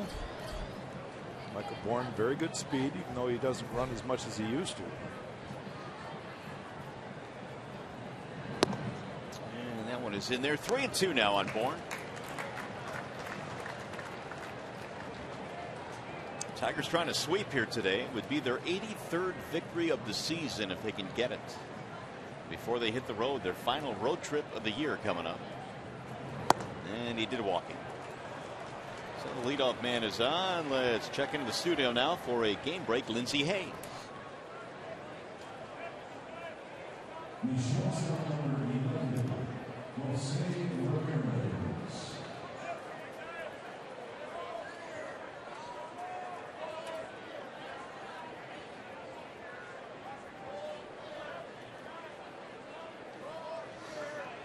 All right, Lindsey, thanks. Well, here it's 1-0.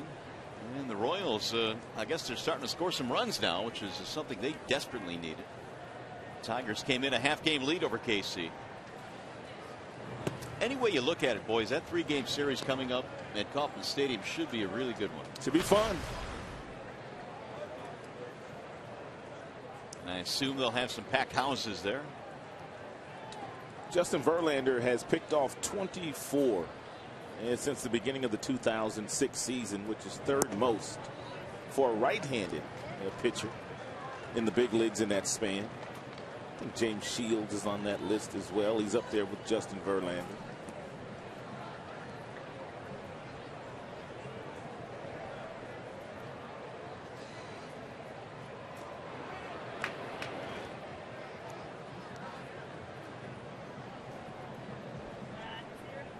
One ball, one strike on Ramirez, walking a fly out.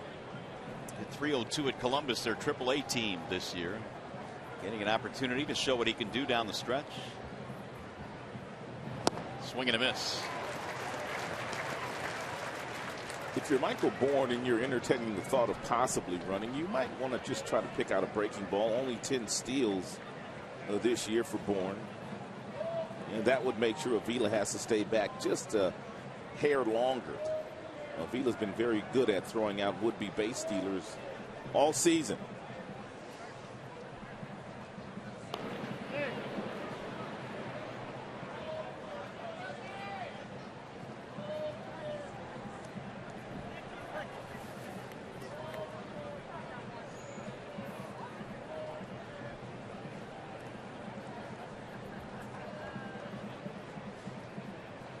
Here's the 1-2. It's outside. 2 balls, 2 strikes on Ramirez. Got the middle of the lineup coming up. You got Brantley, then Santana. As you look at the pitch count for Verlander, 75 now. As we play here in the 5th.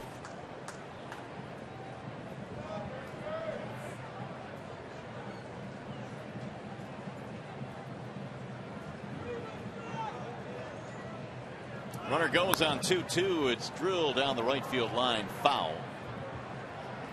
That pitch count, typically over the last few years with Justin, Jim Leyland and Brad Ausmus probably wouldn't be too concerned about pitch count with Justin. He can go deep into games. He can throw 120 pitches, and he's shown that many times. But this year, with a little bit of arm soreness that he's had, and the fact that postseason is creeping up, they might start looking closer to cutting him back a little bit to try to save a little extra for postseason with him. Swing and a miss, and he's able to dust Ramirez. Good fastball, good location with that fastball.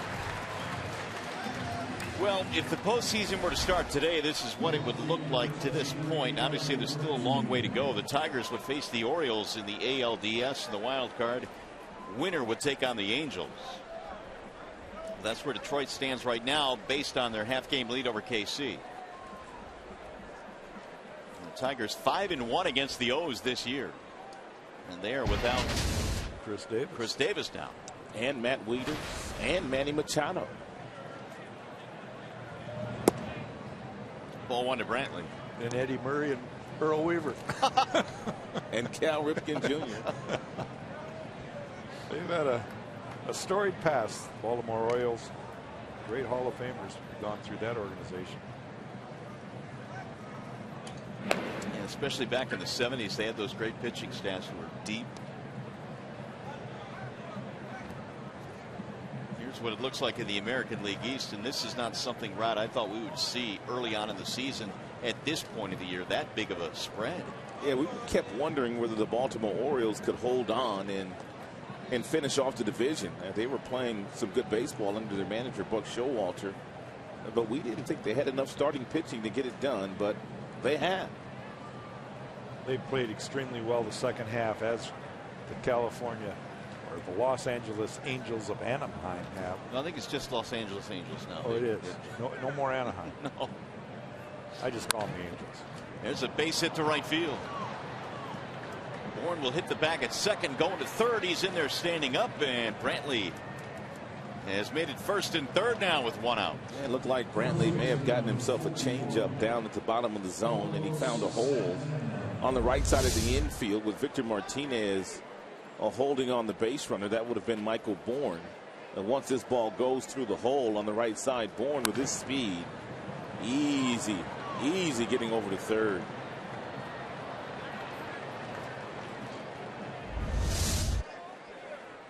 And the Indians have just picked up their fourth hit, tying run now at third base. You saw that changeup. It was the perfect spot, down and away, good arm speed. And you've got to question, was that the right pitch to throw there?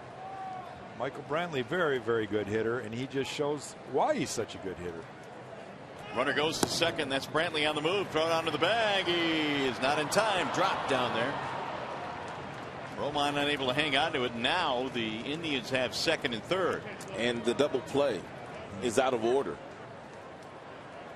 Well, that's why Terry Francona is going to start Michael Brantley there and try to get him to second base, avoid the double play situation. And like the last inning, Justin's got runners at second and third with only one out. Jack, you brought up something there right before the steal of second base there by Michael Brantley. You said the changeup was in a good location. Is it maybe the fact that Justin has not used the fastball inside that some of these guys absolutely are simply not in fear of that pitch? Therefore, if you do make a good pitch with your breaking ball, it's going to get hit. High fly ball, right center field. Davis coming over. Runner tagging at third. Bourne will come in to score easily. Brantley moving up as well, and we are tied at 1. One thing Rajai Davis did there, I watched Rajai all last year in Toronto. He loves to catch the ball in center field one-handed, and he never set himself up in any way to throw out the runner at third. Michael Brantley knows that, and you can see he's just drifting to his left, catches it over the wrong shoulder. Michael Brantley just tags easily, gets the third. Now a wild pitch can score the go-ahead run. And there is Brantley at third base with 2 outs. It's down the left field line, foul. 0-1 on Jason Kipnis. Indians come back with a run of their own. They got the go-ahead run at third. Kipnis 0 for 2. He is just 1 for 9 in this series.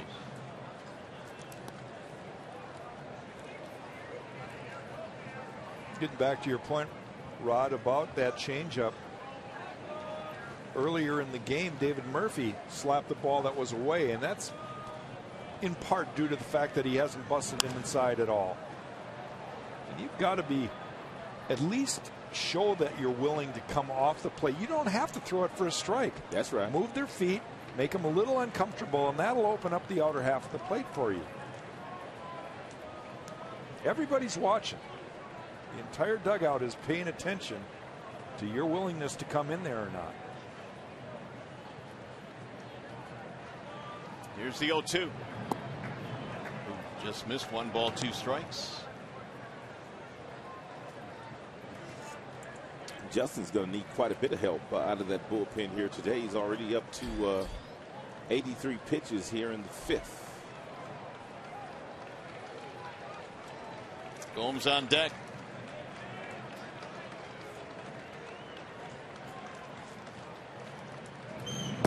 Outside again, 2-2 on Kipnis, who's had a rough go of it this year compared to his all-star season of last year. Signed a big contract extension in the month of April, and I think Kipnis admitted that, well, he tried to live up to that contract. And was pressing early on in the year and never really has been able to get it going.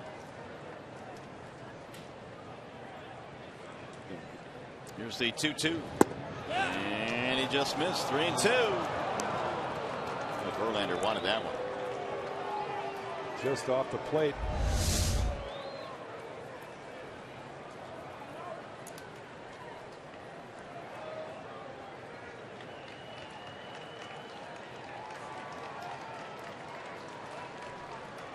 So it's full now, 3-2.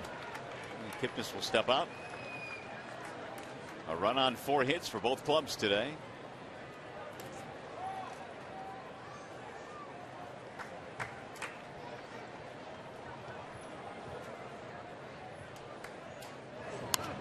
Sprayed foul, back out of play.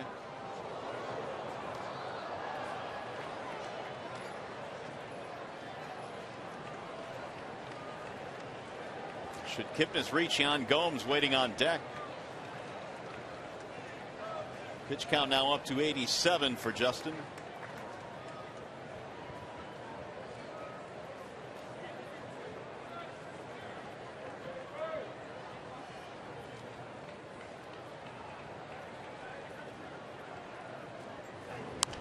Another foul, back out of play.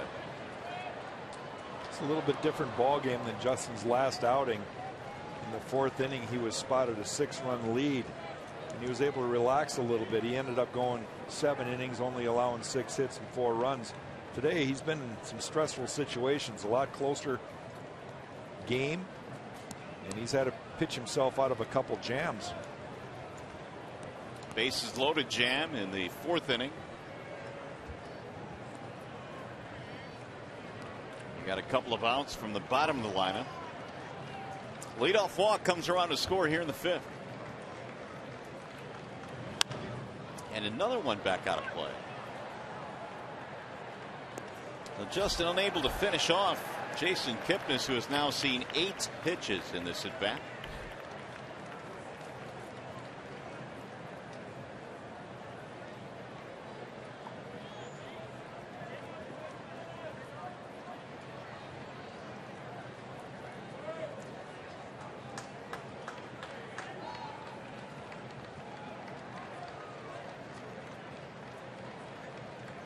And again, the 3-2. Another foul.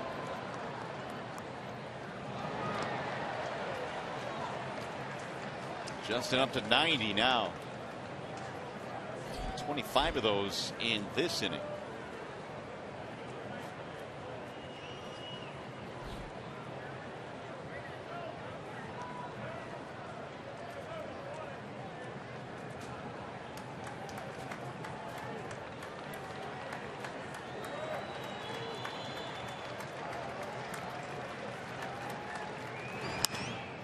Wow. Justin's staying with the fastball away, and Kipnis just keeps being able to throw that bat on the ball and foul it off. I've always felt that the deeper you go into a count, the more pitches you throw to a hitter, eventually the advantage goes to the hitter, and it's so hard to focus. Justin obviously wants to stay with that fastball. That's where he wants to make sure Kipnis, if he's going to get a hit and get on base or drive in a run, he's going to hit his best pitch, and he believes right now it's fastball. Now he's going with the changeup. No, breaking ball, fastball away. Timeout. I don't even know what it is. Timeout. Kipnis has fouled off 5 3-2 pitches. That was all for show. He's still going fastball away. And another one.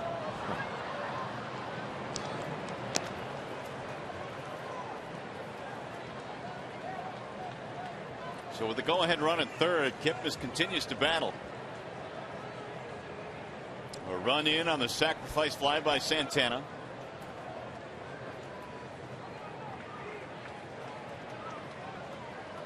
Neither the pitcher or the hitter wants to lose this battle.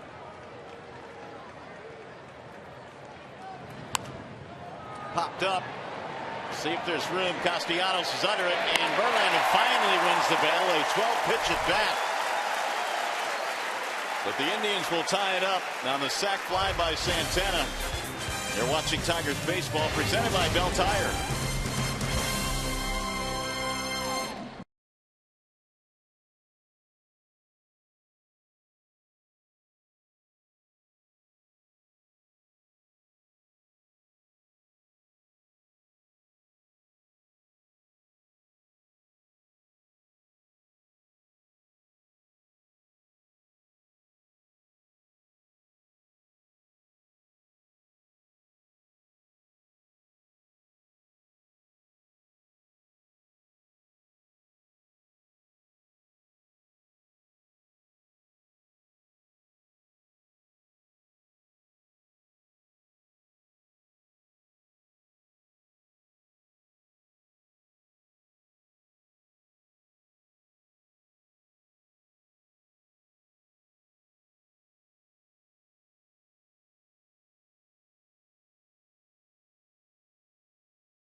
Post-game summary, Justin Verlander got off to a pretty good start here today. Did not give up anything to the Tribe in the first 4 innings, and that allowed his offense to wake up in the fourth inning. It's J.D. Martinez. He gets a changeup from Trevor Bauer and goes straight central over the 420 sign in center field. But the Cleveland Indians, they got and tied the score right back in the fifth inning on the sac fly by Carlos Santana after Michael Bourne was walked to lead off the inning. Well, it's been an entertaining game here today. Fans enjoying it. Another big crowd as the Tigers wrap up this homestand. It is a 1-1 game as we go to the bottom of the fifth. Rajai Davis leads it off and looks at ball one high from Trevor Bauer. Even up, 1 run on 4 hits for both teams in this contest. Little chopper hit slowly left side of the infield. Chisenhall, quick release for the out. 1 gone. Back to the studio we go. Here's Lindsey Hayes.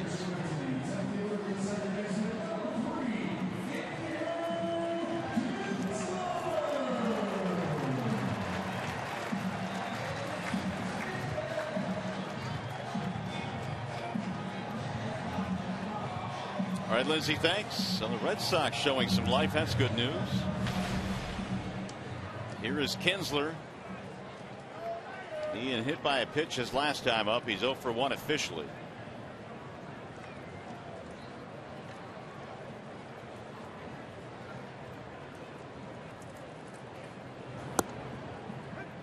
It's a strike called on the outer edge.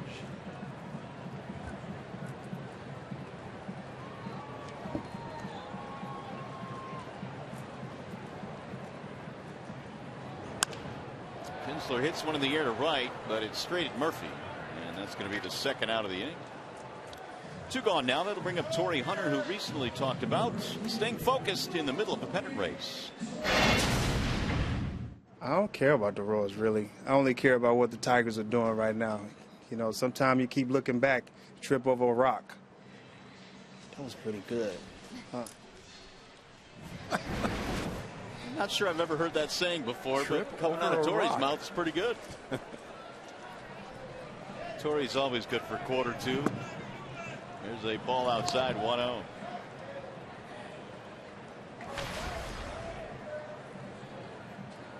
Hunter in the ballgame was single. That was back in the first. He bounced out his last time. Here's a strike on the outer edge, 1-1.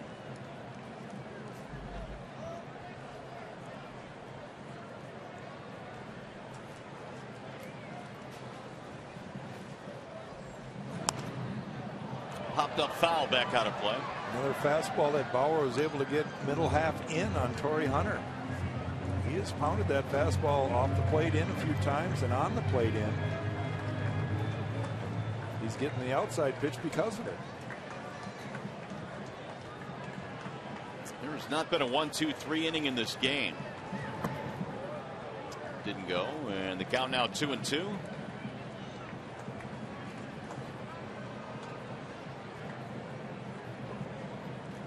Bauer in his last start against the Tigers threw 38 pitches in the very first inning. Ended up giving up 4 runs in that game, but then settled in after that. This will be his 70th pitch of this game, and he missed outside. 3-2.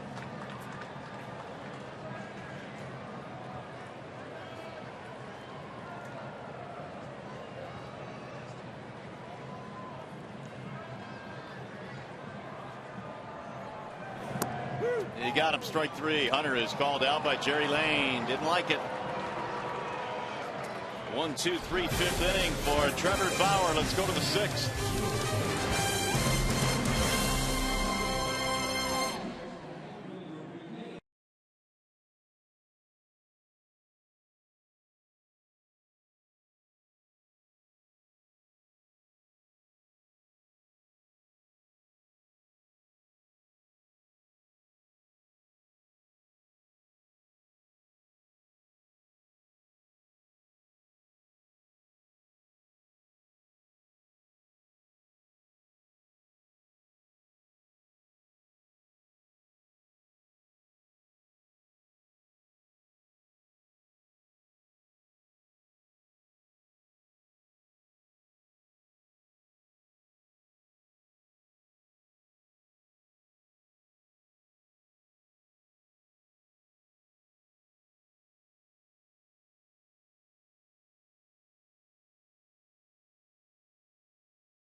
Here's some news and notes from around the big league. Zach Greinke with a homer, a double, and 6 shutout innings last night.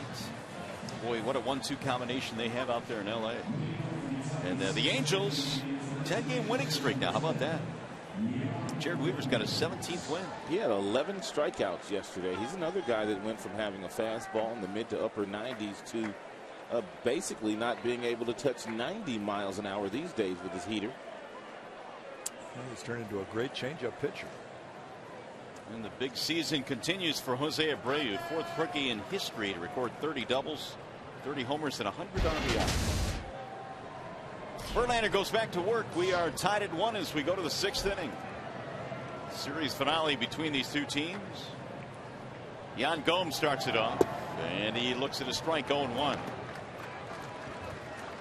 It'll be Gomes, Murphy, and Chisenhall.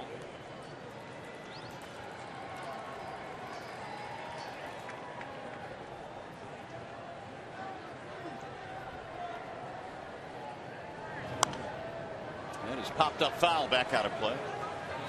No balls, 2 strikes. 1 run, 4 hits for both sides.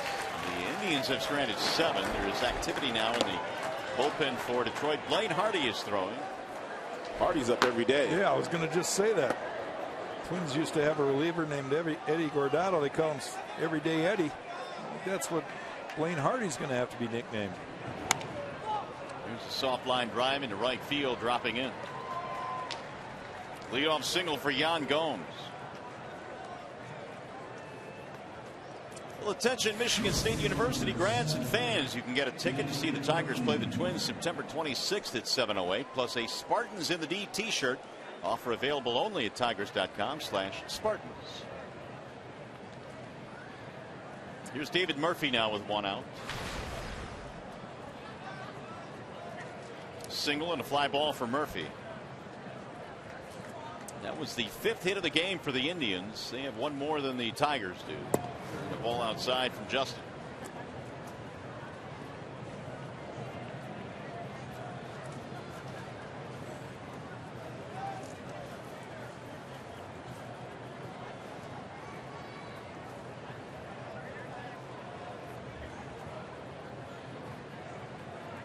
Murphy 56 RBIs this year. Looks at a ball high, and now it's 2-0.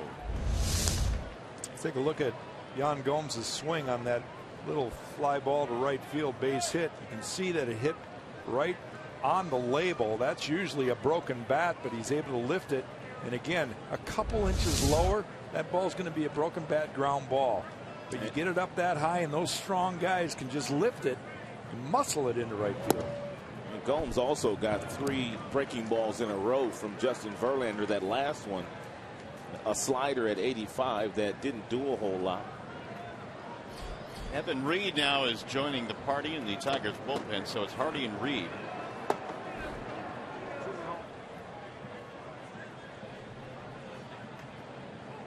Here's the 2-1. Fouled away, 2-2 on Murphy.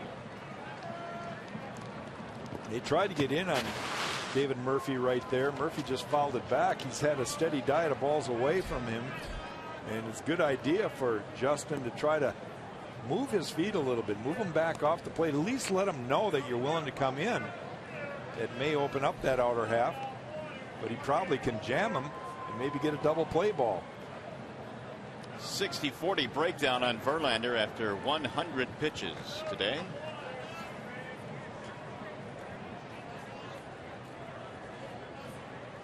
Here's the 2-2. Got him. Strike 3 called. Murphy out of there.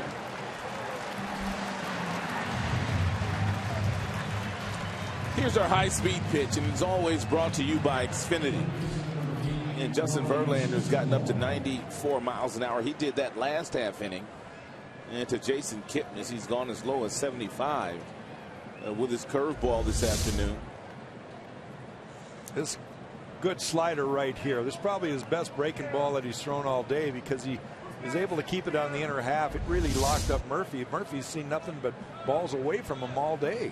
Looked like Justin got to a real nice arm slot there that allowed him to get on top of that slider. That'll dive in for a strike, 0-1.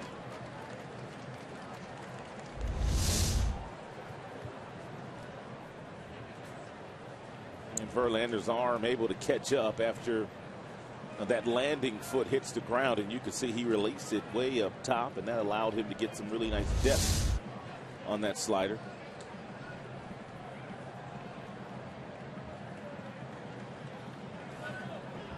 Lonnie Chisenhall, the batter, a pop-up and a strikeout for the Indians' third baseman. He'll foul that one straight back, 0-2. Indians got their only run in the fifth inning, a walk, single, sac fly by Santana.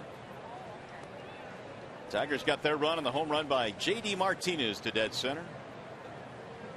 It may not be as easy as it once was for Justin, but he's still out there battling. This is a crucial game for him.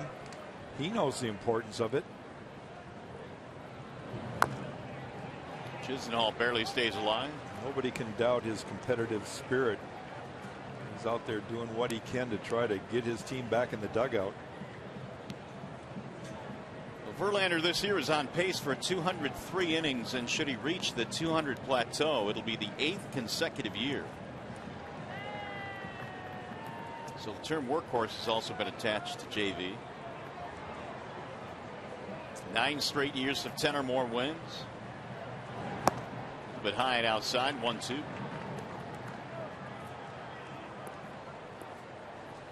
A lot of postseason innings as well, and really for the entire pitching staff for the Tigers over the past couple of years.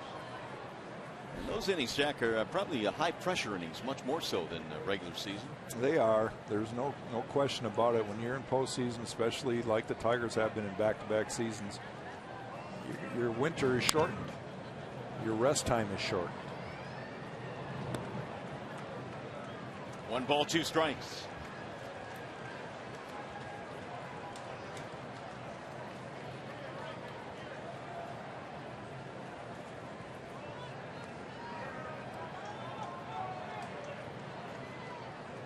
These are the career numbers for Verlander in his 10th season. A lot of innings. And the 1-2. Swing and a miss. Chisenhall is out of there. 2 gone. 6 strikeouts now for JV. Back-to-back punch-outs for JV, and he reached back and threw the ball up and away. Got Lonnie to chase that one.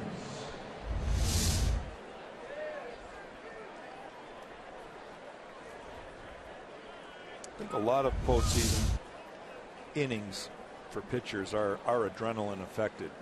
You might not know it, you're running out of gas, but you're so excited about that opportunity, and I think the weather has something to do with it also. You get the cool air and you just feel invigorated. A lot of times you're running on adrenaline. Perez fouls it away. I remember talking to John Smoltz last year about that, and obviously he pitched in the postseason just about every single season, but he said, you know, you go 6 or 7 in the postseason start, it's a whole lot different than 6 or 7 in a regular season start, adrenaline wise, and how much it takes out of you. And for that Atlanta staff, man, they were in the postseason every single year. 90s they were.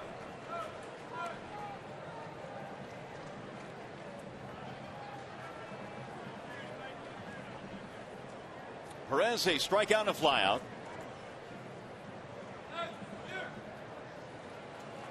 One game. We're playing in the 6th, the series finale between these two clubs.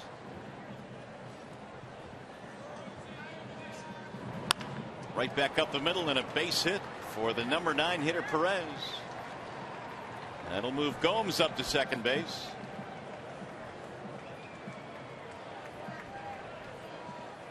It's going to bring Brad Ausmus out. 109 now, the pitch count for Verlander, and that's going to be it. He left that last ball over the heart of the plate, and Brad doesn't even want to have a discussion with Justin. He's going to try to talk him out of it. But he's going to go make a change here, bringing the left-hander to face Bourne. That'll be it for Verlander. He'll get a nice round of applause as he departs. And a 1-1 ball game, Wallside Windows pitching change.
Well, the Indians are threatening here in the 6th inning in a 1-1 ball game. 2 out, 2 on. Michael Bourn coming up facing the left-hander Blaine Hardy, who's come out of the Detroit bullpen. Gomes at second base, Perez at first. And Bourn looks at ball 1. He got things started back in the 5th inning with a leadoff walk and eventually scored their only run.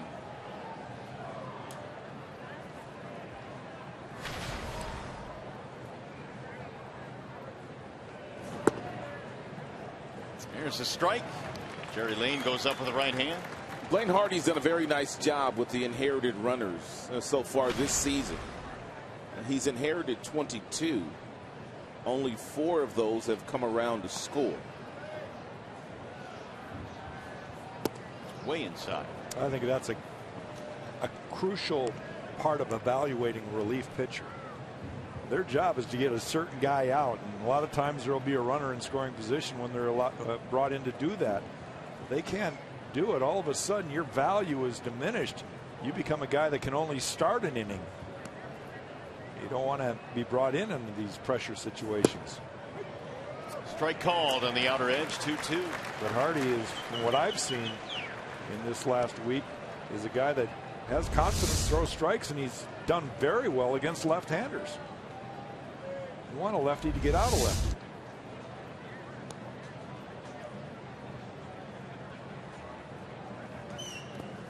Bounce again and away. It got through Avila. To the backstop it goes. That'll move both runners up. 2nd and 3rd now with 2 outs, and the count fills on Bourn, 3-2.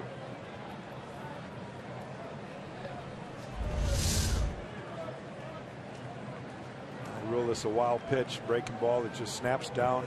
Alex had a shift to his right, just deflects off his shin guard. That is the first wild pitch that Blaine Hardy has uncorked this season. That's how good his control has been. Another one down low. Bourn will get himself a walk, and that's going to load the bases. 3rd time that Bourn reaches today.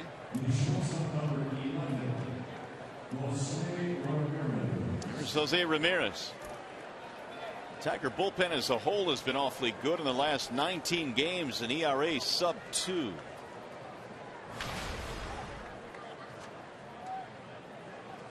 Now Ramirez, who is 0 for 2 with a walk.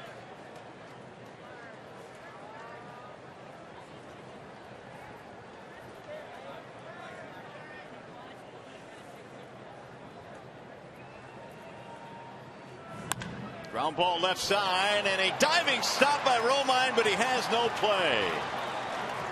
It'll be an infield single and an RBI for Ramirez. Boy, Romine gets to everything. But he had no shot to come up and get anybody there. Gomes will score the go-ahead run. And by Andrew Romine getting over and knocking this ball down, actually gloving it on the dive, but no place to throw it. He limits them to just 1 run on that base hit.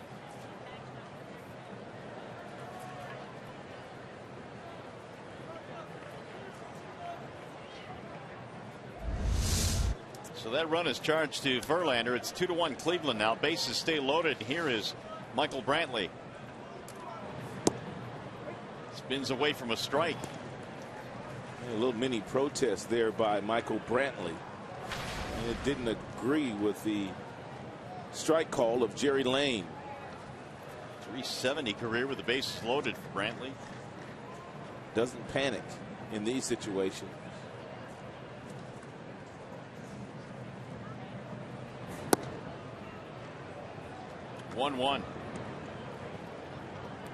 Brantley hits .281 against left-handed pitching. And as a left-handed batter, that is awfully good.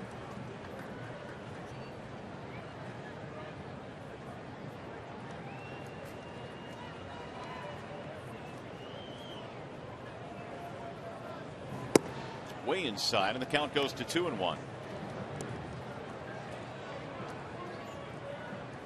Single and a steal in his last at bat. And be careful here if you're Hardy. He's gone inside on the first 3 pitches to Brantley in this pitch sequence. No doubt Brantley now looking for something away from him.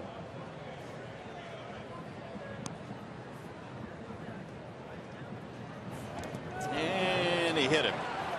That'll force in a run. So Brantley hit by the pitch, sends home Perez, and now a 2-run lead for Cleveland.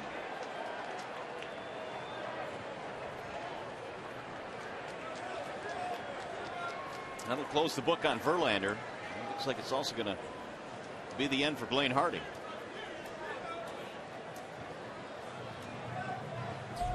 Brantley gets his 94th RBI of the year. A 2-run inning. Hardy is done for the day. Pitching change here at Comerica Park. Another wall side windows pitching change. We'll be back.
Key fast delivery of the game. Justin Verlander 5 2/3 innings, giving up 3 runs this afternoon. And he had some things working for him today. His breaking ball was good. He was able to expand the zone and a couple of high fastballs away. But he also left the ball out over the plate to Roberto Perez, the last hitter he faced. And that inherited runner eventually comes in and scores.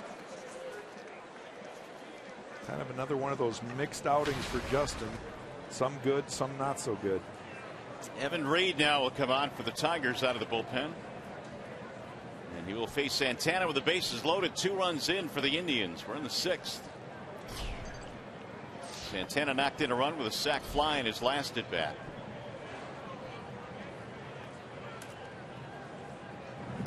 Way outside, 1-0. Evan Reed's got a big arm. He's got 3 pitches, fastball, slider, change.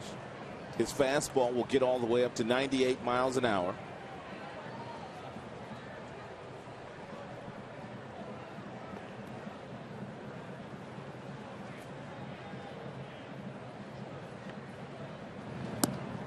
That's inside. 2 balls, no strikes on Santana.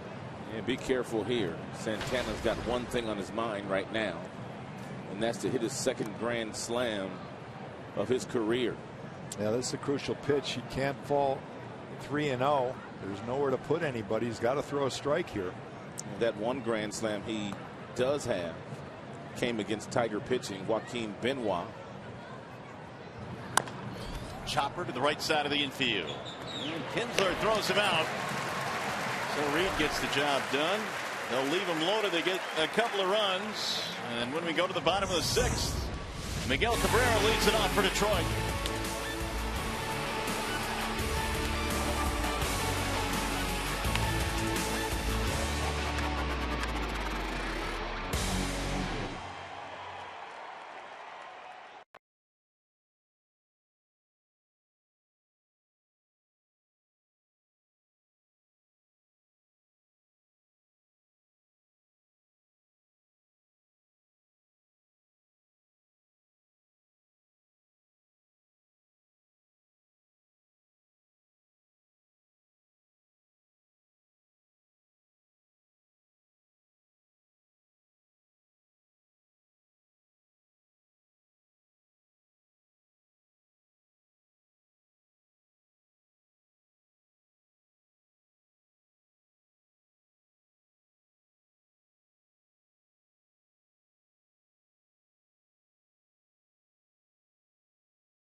Tigers will be taking on the Minnesota Twins the next 3 days. The road trip begins. That'll be a good series for the Tigers. They will not face Phil Hughes in that series.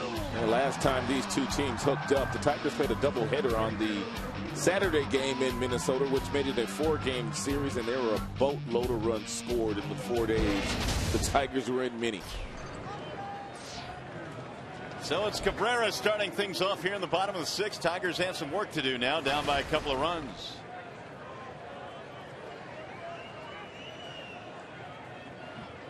Miguel was hit by a pitch in the first inning. It's fouled straight back. No balls, 2 strikes. Cabrera, Victor Martinez, J.D. Martinez. 3 runs, 7 hits for Cleveland. 1 run, 4 hits for Detroit. The Indians, though, have stranded 10, including the bases loaded in the 6th. Pulled on the ground and through, base hit. Trevor Bauer did Miggy a favor, and Miggy could not catch up to the fastball in the low 90s that Bauer was featuring. So what does Bauer do? He flips him a little lollipop, a breaking ball up there, which sped Miggy's bat up, and Miggy able to hit the ball in between the shortstop and the third baseman. It's a breaking ball that stays up in the strike zone for the most part.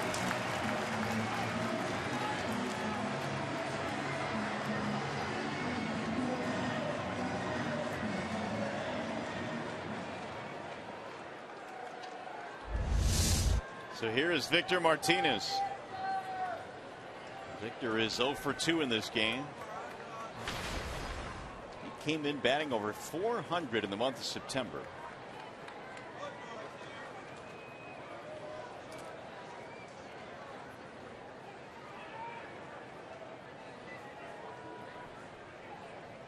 Victor sends a ground ball to first, over the glove of the first baseman Santana down the right field line. That's going to put 2 aboard. Miguel Cabrera did a nice job of hesitating right there, and I think he kind of blocked out first baseman Santana a little bit. In either case, Santana booted it. And the Twins got something going The Tigers have something going all of a sudden.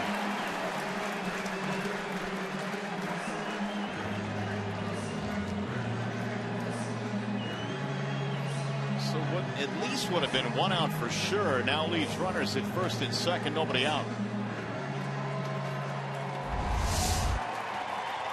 Here's J.D. Martinez. And Miguel Cabrera checking all the outfielders at where they're playing, looking at the shortstop, looking at the second baseman. They ruled that an error. Ball down low.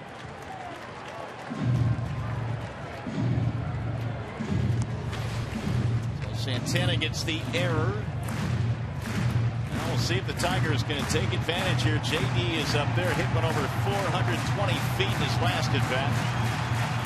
Home run to dead center. That is got the crowd up now here for the Tigers. Crockett the lefty, Scott Atchison the righty. Here's the 1-0, and it's a ball inside. 2-0 on J.D. Martinez. Bauer getting himself in a real hitter-friendly count here against Martinez. Has already showed that he can't throw the changeup over the middle of the plate.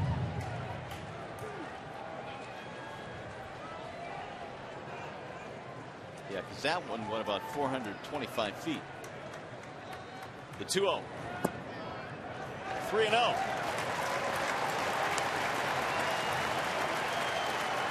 This could be his last hitter. Terry Francona knows the importance of this win, and he can't let Bauer get himself into too much trouble. Well, the left-hander Kyle Crockett warming up. The lefty Avila is due next.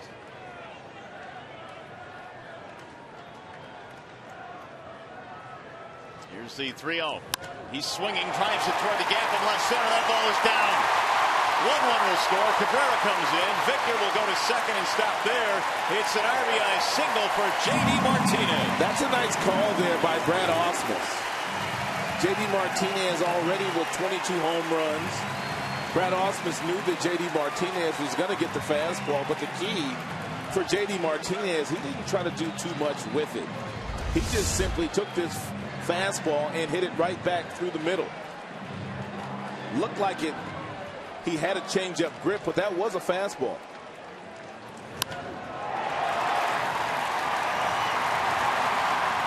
th RBI for J.D. Martinez. It's going to be it for Bauer. He will not survive the 6th inning. 3-2 ball game right now. Another pitching change. We'll be back.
Well, the Tigers are back within 1, in good shape here with 2 on and nobody out. We're in the 6th inning.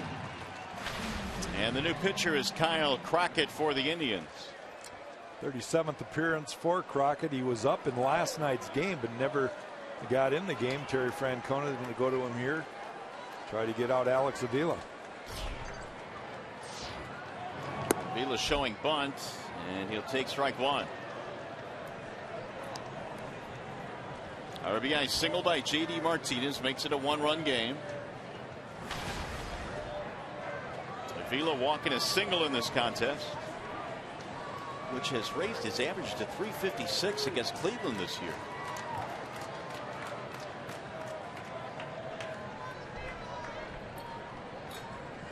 Now the 0-1 again showing bunt. He drops it down. They're going to let it roll, and it's going to go foul. 0-2 the count down to Avila.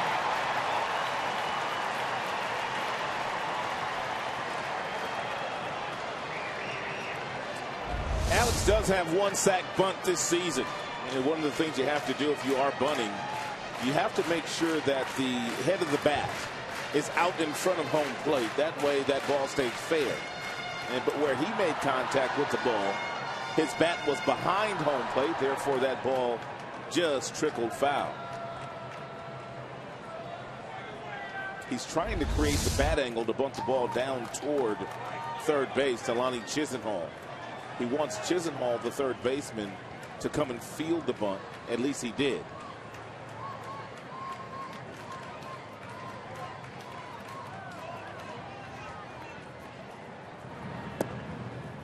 One and 2 on Avila.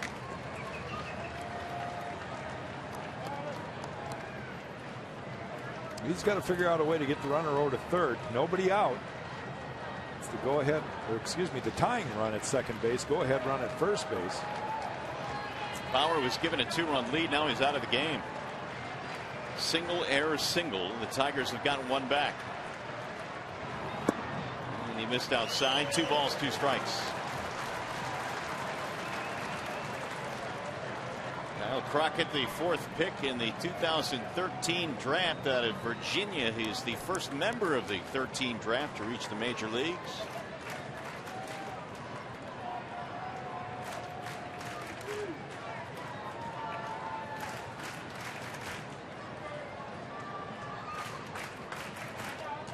In the 2-2. Got him. Strike 3. Avila punched out. One gone.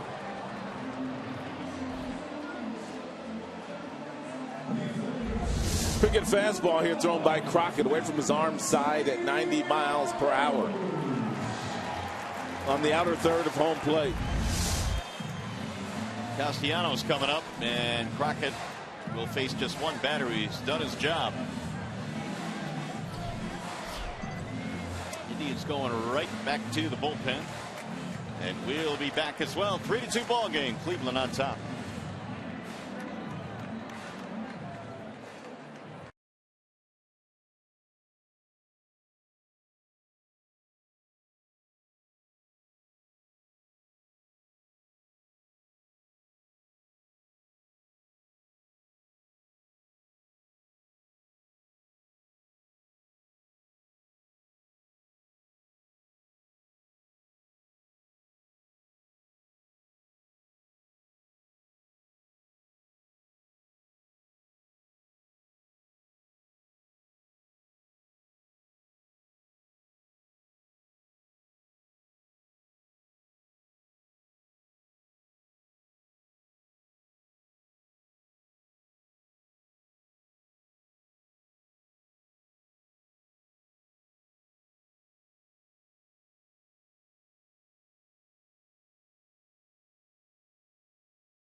Detroit is brought to you by Arby's. We have the meats.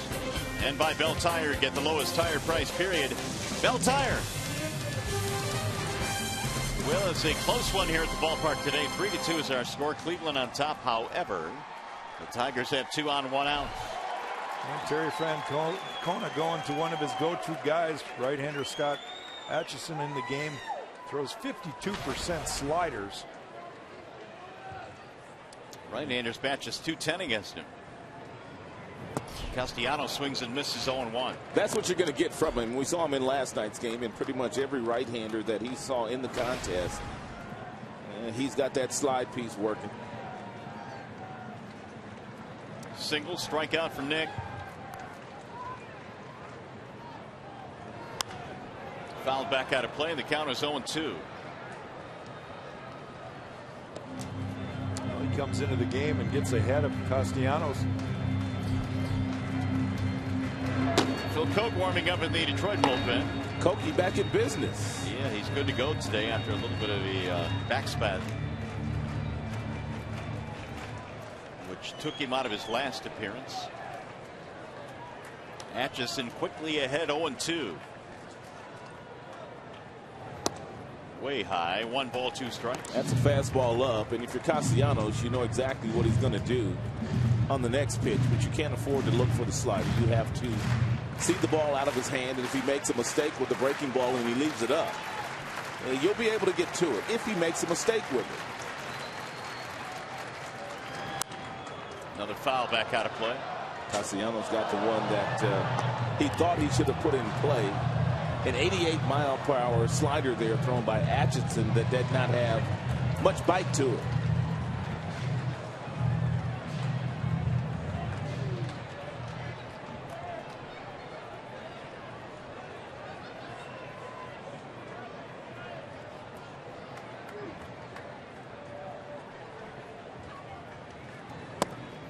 Missed it outside, a little bit high as well. 2 balls, 2 strikes.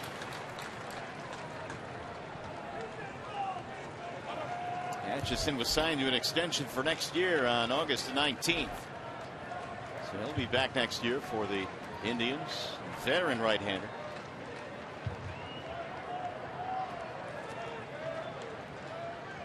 Here's his 2-2.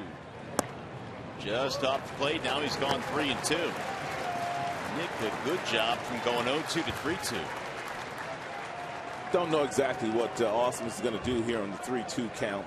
With the right-hander on the mound having that really good slider to strike out most right-handers, and you don't have much speed on the bases with Victor. I expect him to stay put. Carry a lot of risk. And Victor is staying put. Fly ball right field. Hit pretty good. That ball carrying to the track and caught by Murphy. 2 gone. Nick gave it a ride.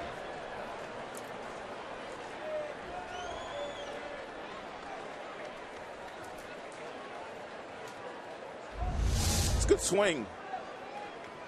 And by Castellanos. Looks like a cut fastball, maybe a slider, but it looked like a cutter that stayed up. And Castellanos has got that classic inside-out swing. Not afraid to hit the ball to right field. Well, Steven Moya is going to pinch hit now. Romine due up. He will not bat. And so one of the September call-ups for the Tigers, their minor league player of the year, Steven Moya. Well, instead of going for a base hit right here off the bat of Romine, Brad Ausmus is going for the 3-run big fly, sending Moya up there, who hit 35 home runs in Double-A this year.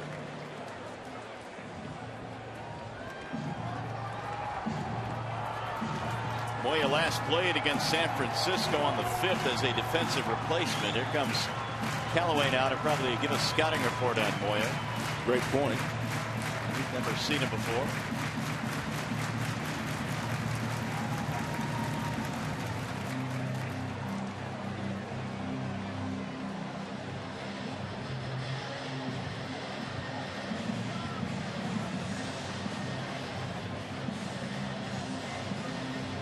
Moya hit .276.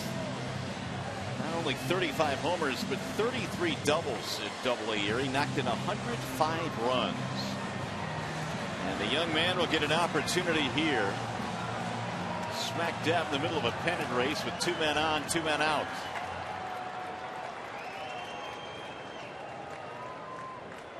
An impressive season for Steven Moya.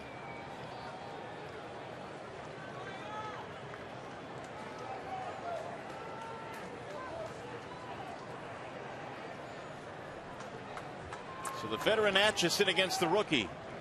And Moya looks at a ball inside, 1-0. 1 run in for the Tigers. They still trail 3-2.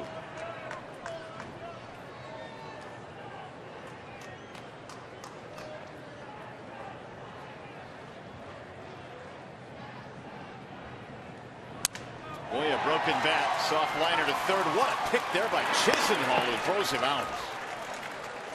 That'll end the inning. The Tigers will leave a couple, but they get 1 run back.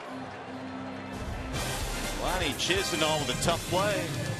Keeps it a 3-2 ball game.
ballpark. Good to see Phil Koch back on the mound. He was taken out of his last game against the Royals with a bit of a bad back.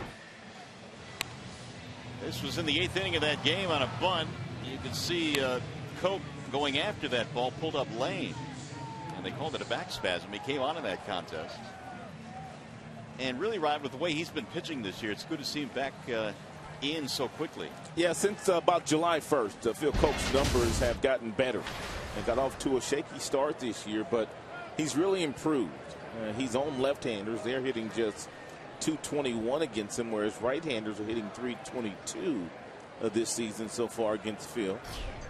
Here's Kipnis to start it off. And he grounds the first one foul.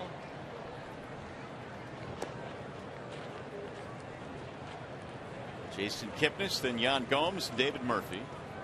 Eugenio Suarez is the new shortstop for the Tigers, taking over for Romine. They pinch hit for Romine.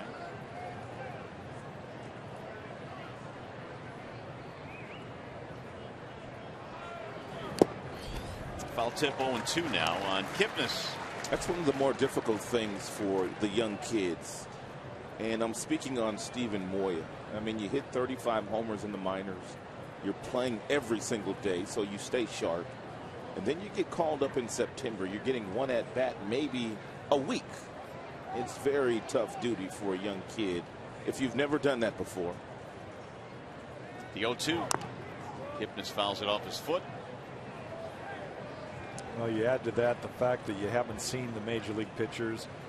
You're watching, and Atchison is one of those guys that does get in a lot, so he's seen from the bench. But until you get in the box against the guy, you really don't have a whole lot of feel for it. Atchison definitely got in on his kitchen there with that little cut fastball, slider, whatever it was. Yeah, he did.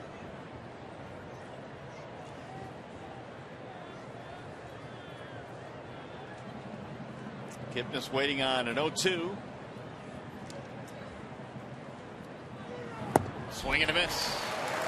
Koch takes care of Kipnis. He's 0 for 4 today, 1 out. Catch every strikeout, every game ender, and every history-making moment on MLB Whip Around, weeknights at 10 Eastern on Fox Sports 1 and streaming live on Fox Sports Go.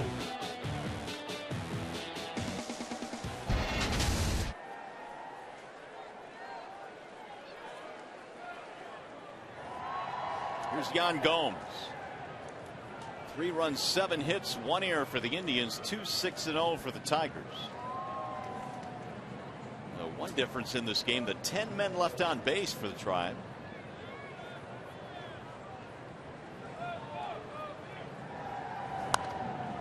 Fouled away, 0-1. You take a look at the hits by direction for Yan Gomes. He's got 55 hits to left field, and that's where most of his power is. And so if you're Koch here and you give up a hit to Yan Gomes, you want him to hit the ball to center field or to right field. He doesn't usually display a lot of power in those directions. And Rajai Davis in center field is playing awfully shallow and not giving Gomes much respect at all. Swing and a miss. Phil Koch just continuing to pitch with a tremendous amount of confidence. That last fastball, 96 miles an hour.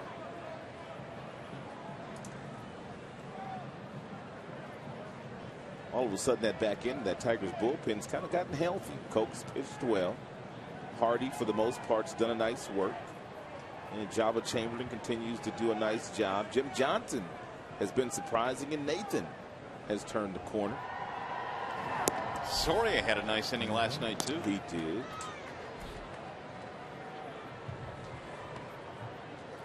There's more proof of what I just pointed out to you. Is you want him to hit the ball to right field. You don't mind giving up a hit in that direction, but you don't want to give up a big fly to left.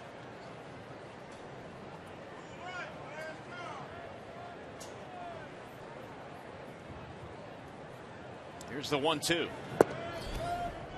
2 balls, 2 strikes on Yan Gomes. Another area where Yan Gomes has really improved on is his discipline. He doesn't chase very often. Tyler Holt has moved to the on-deck circle. Pinch hit for Murphy. In the 2-2. Drilled and caught. Got a leap by Suarez. He timed his leap perfectly.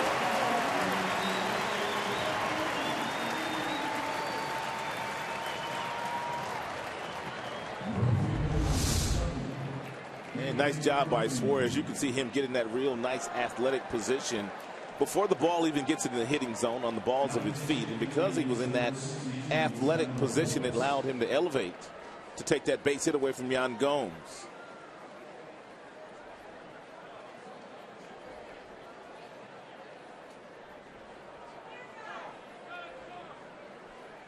A little 9-iron right there. Yeah.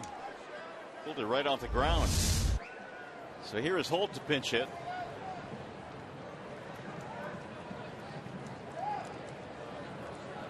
Two on, nobody on. We're in the 7th.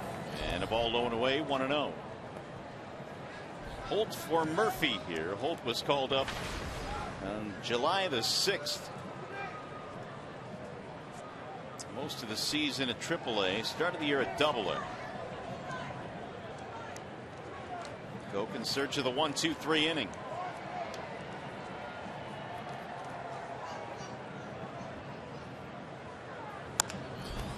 Soft line drive to right field. That'll drop in. Base hit.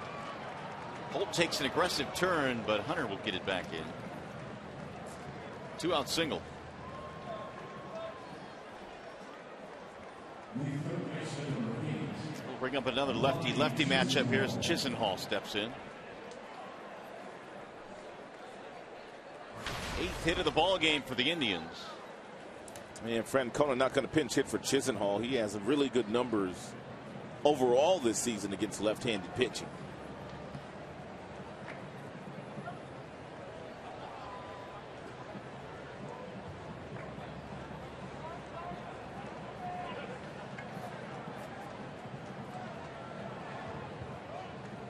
A couple of strikeouts and a pop-up for Chisenhall.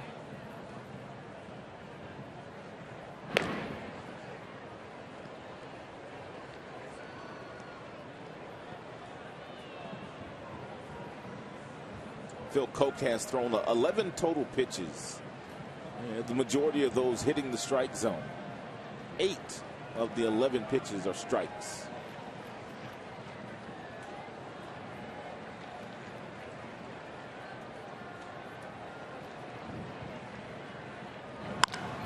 Chisenhall skies it in the air to center field. Davis going back, appears to have room, and he does. That'll be it for the Indians. No runs, a hit, and 1 man left. Coming up, the Health Plus 7th inning stretch.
It is 3-2 in favor of the Indians, but he got on Trevor Bauer here today. Well, our bell tire pitch by pitch. Trevor Bauer is the pitcher of record right now, still has a chance to win this game. He does have a little bit of unique quirkiness, I guess.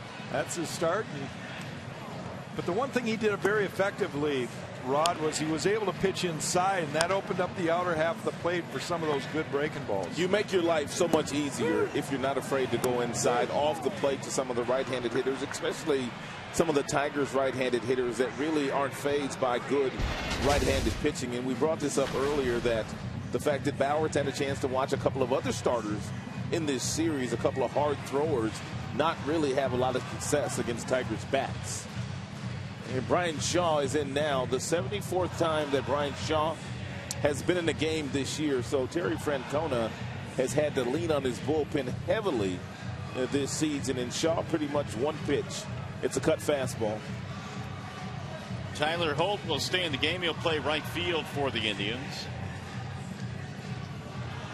3-2 is our score. It'll be Rajai Davis, Ian Kinsler, Torrey Hunter here in the 7th. Shaping up like last night's game, where the Tigers were trailing by a run until they got the Avila home run in the bottom of the 8th. You wonder if Rajai Davis might be entertaining the thought of bunting for a base hit down toward third base, knowing that cut fastball from Shaw usually cuts to the outside part of home plate. That's a pretty easy pitch for a drag bunt down third, but you have to make a good bunt because Chisenhall down there, he's made every play in this series. Shaw gave up the 2-run shot to Avila last night. He's got quite a bit of room in this direction. It should he attempt to bunt, at least right now he does.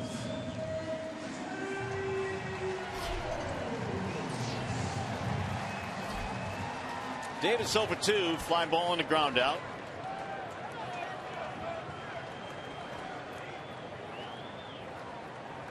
And Shaw goes to work, and he shows bunt, but he takes the first strike.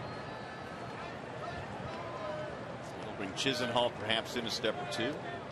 Chisenhall not buying it. He's not. Really not. He's not buying it. Now the 0-1.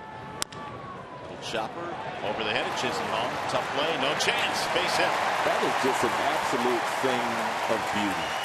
If you're Rajai Davis, even though Chisenhall wasn't totally sold on the bunt, you had him in a couple of steps closer than he normally would be, and because of that, the little chopper over the glove of Chisenhall, where the shortstop has to make the play. Ramirez.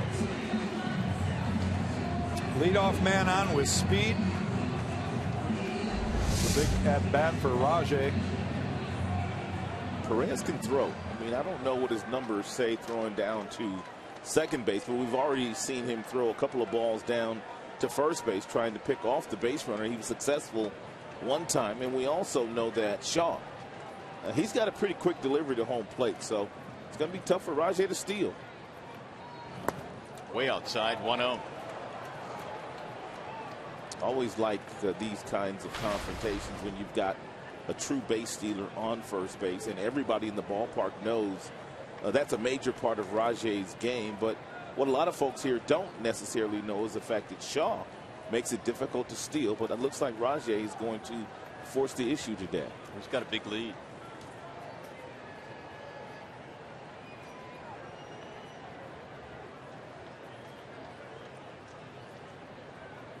And there he goes. Good jump. No throw. Stolen base. Love it. Huge part of the game of baseball. Speed is just such a weapon when you have it. One pitch. Guy that can fly like Rajai can. He accelerates all the way to second base. And now he's in scoring position representing the tying run. He may not be done yet. Rajai Davis is a thief of third base as well. He's done that a lot over his big league career. And usually guys that steal second base, they usually take off for third base that very next pitch. Davis now is 10 out of 11 stolen base opportunities from the 7th inning on this year. He's got himself in a scoring position. It's the tying run, nobody out.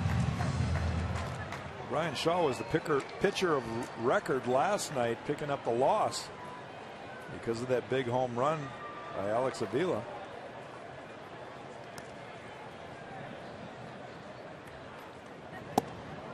Ball inside to Ian Kinsler. Now it's gone 3-0. That's one thing about Terry Francona, though, that yesterday's dead and gone. He gets his guys right back in the saddle. And Rajai Davis in his career is 84 of 92 in steals of third base. And it's in for a strike. Well, when Shaw came on in last night's ball game, he walked the first man he faced, then allowed a stolen base, and then later in the inning, the Avila home run.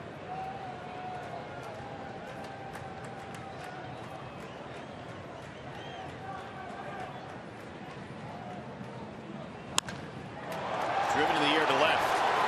Ball hit well. Brantley going back. Looks up. It's gone. Ian Kinsler, a two-run shot, and the Tigers have taken the lead again against Shaw. Those cut fastballs go a long way when you don't get them to the area that you need them to get to.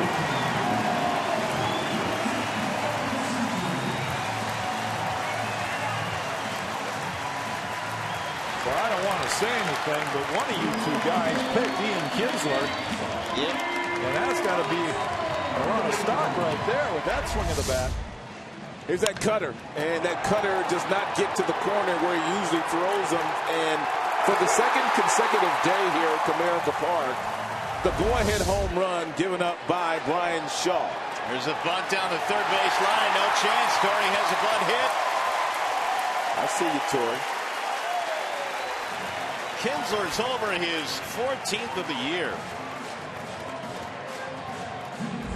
And one more look at the home run by Ian Kinsler.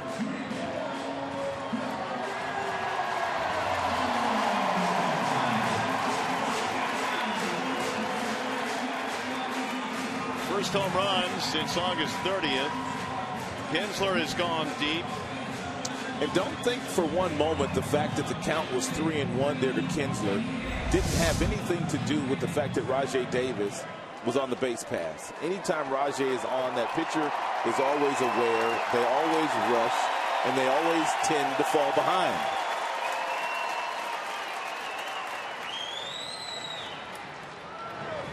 Swing and a miss by Miguel. Cabrera had a single, scored a run back in the 6th. He's also been hit by a pitch.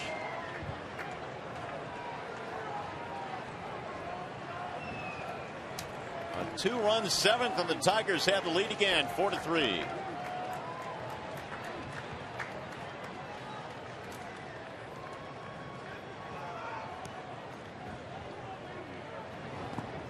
Bouncing in, 1 ball, 1 strike.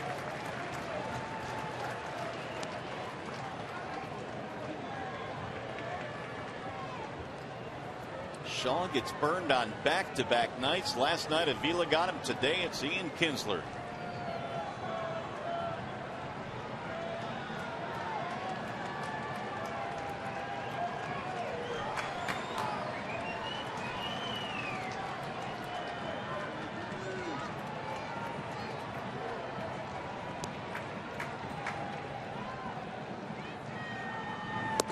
Way outside. 2-1 on Cabrera. With that home run, changes the dynamics of pitchers of record. Trevor Bauer no longer in shape to win this game. Justin Verlander dodges the bullet. He will not be put in a position to either win or lose. Yeah, Phil Coke now the pitcher of record for the Tigers. Swing and a miss. 2-2.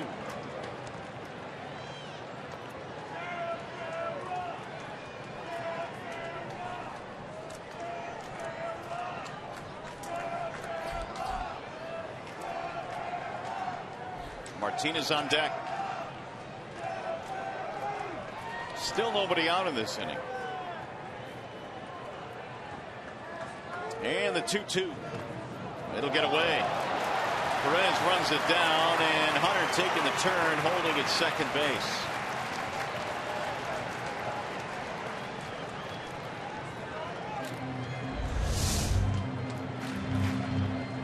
That's a breaking ball that Perez just does not get the tailgate down. Right through the 5-hole. Wild pitch.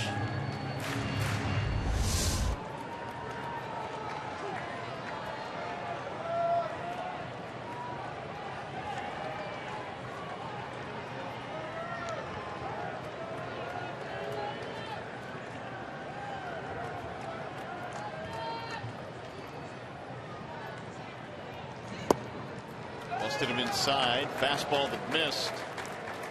And now Cabrera gets himself the walk. That'll put 2 men on.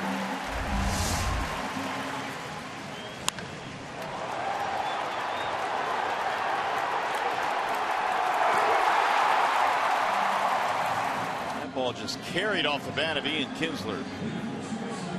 Number 14 on the year for Kinsler.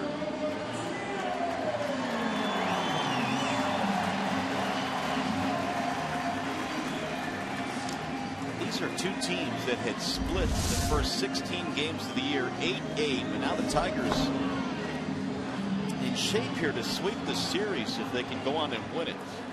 Zaczynski and Lee in the bullpen for Cleveland. Jabba Chamberlain has been thrown in the Tiger bullpen.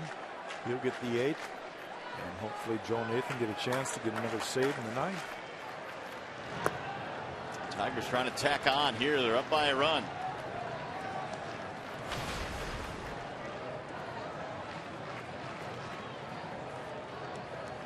Victor reaching on an error in his last at bat. Fielder's choice E3. And Shaw threw 19 pitches yesterday, which is not that many. He's already thrown 15 here today.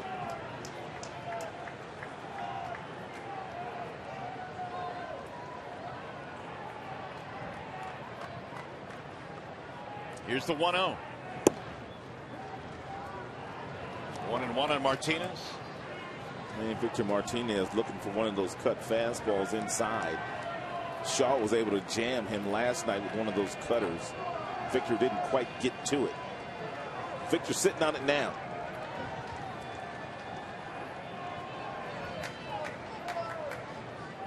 And if he gets it, watch him clear his hits out of the way to get that barrel of the bat over the heart of the plate.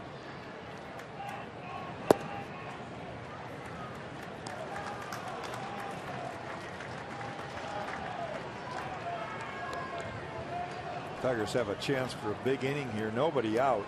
2 runs already have been put across home plate. Be nice to get a little breathing room. JD Martinez waiting on deck. And Shaw looking for the ground ball, and of course Victor. He's trying to get it airborne.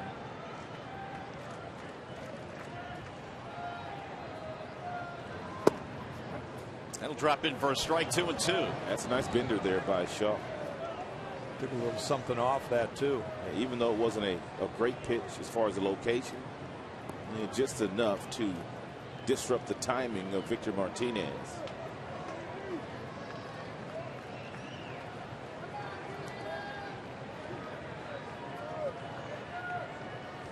Victor came in with 30 RBIs in his last 31 games. A chance to lengthen the lead here.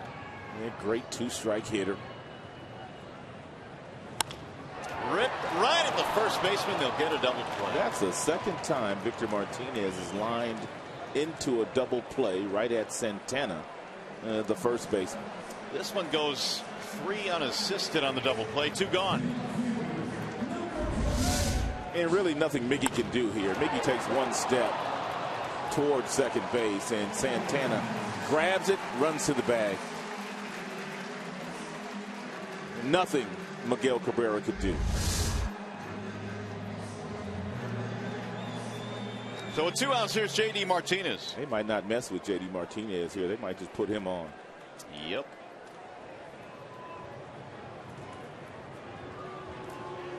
He's going to put runners at first and second. Avila waiting on deck. Terry's seen enough. Can't blame him. JD's driven in nearly 20 runs this year against the Tribe. Martinez had 4 RBIs in the first game. Cleveland bullpen, 30 runs allowed this month. It'll be the 3rd intentional free pass issued to JD Martinez.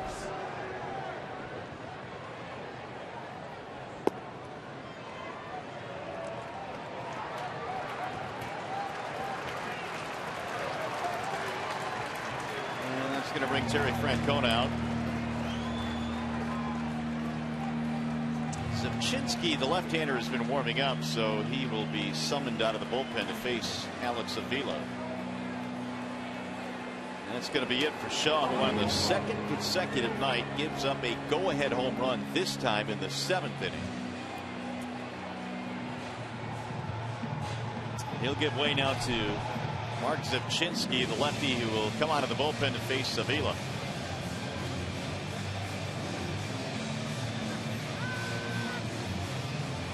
Fans see the Tigers play the White Sox September 22nd through the 24th. Get 4 tickets, 4 hot dogs, 4 bags of chips, and 4 drinks, all for a discounted price. For the weekday value pack, call 866-66-TIGER or visit tigers.com.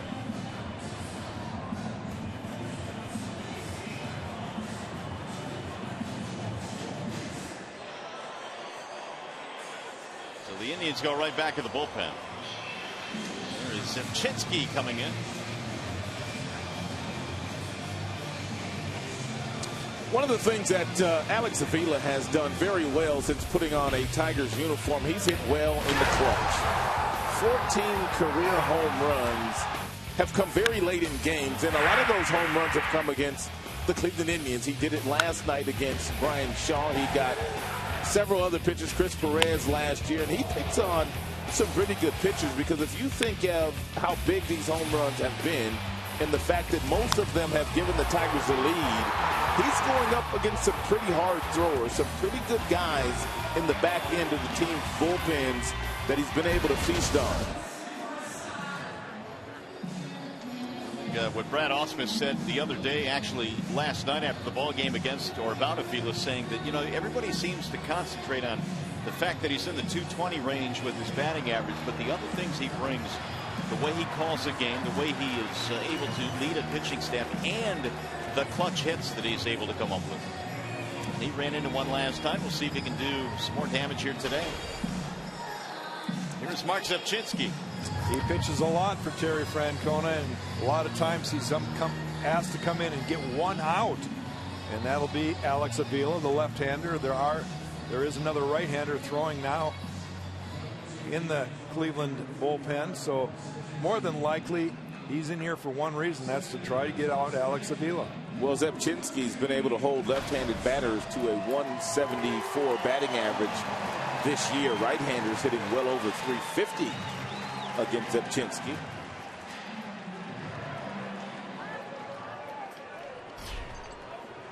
Avila on base twice in this game, single and a walk.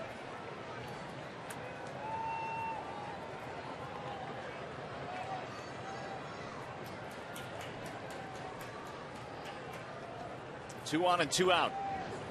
Avila swings and misses 0-1. Yeah, nice little sinker ball there thrown down and in to Alex Avila. That's one thing you rarely see from a left-hander, is a sinker.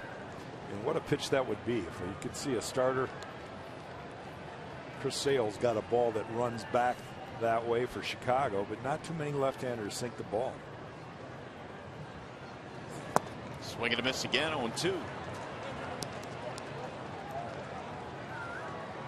So the Indians trying to limit the damage here. They got a break on the line drive, double play off the bat of Victor Martinez, as Mr. Chamberlain is getting set to come in for the 8th.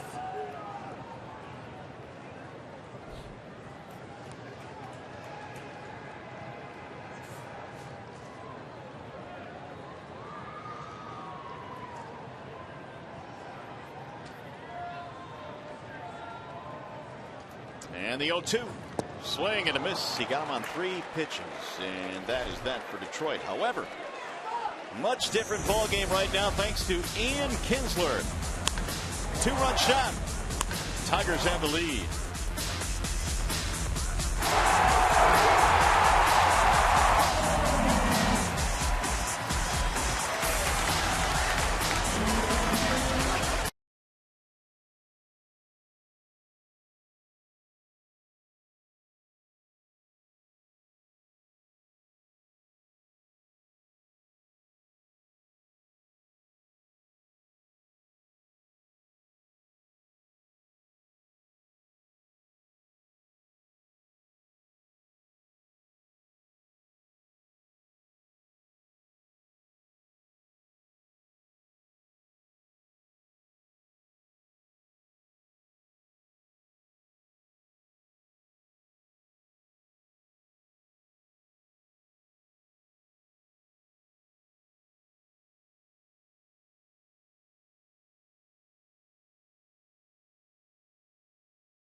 Detroit and the community since 1849. By your Metro Detroit Chevy dealers. Visit ChevyDetroit.com. See why Chevy drives the Motor City. By Wallside Windows, the official window company of Fox Sports Detroit. And by AT&T, mobilizing your world. Back here at Comerica Park, the Tigers have the lead now. And we will go to the 8th inning. Sunny, if not crisp and cool afternoon. Here's a big stat. 11 men left on base for the Indians. We'll see if that comes back to haunt them. In the meantime, it's Jabba Chamberlain coming on. Well, we've been talking about how the bullpen has improved in the back end of that. Especially Jabba right now is going to have to get through the 9-1-2 hitters. And that'll bring up the heart of the order in the 9th. Maybe even this inning. See how it all turns out. And Java's pitched some pretty good baseball overall this season against the Tribe. 9 innings of work against Cleveland. He has not given up a run to them. Ryan Holiday is the new catcher for the Tigers. Avila's out of the game, and J.B. Shuck is going to pinch hit.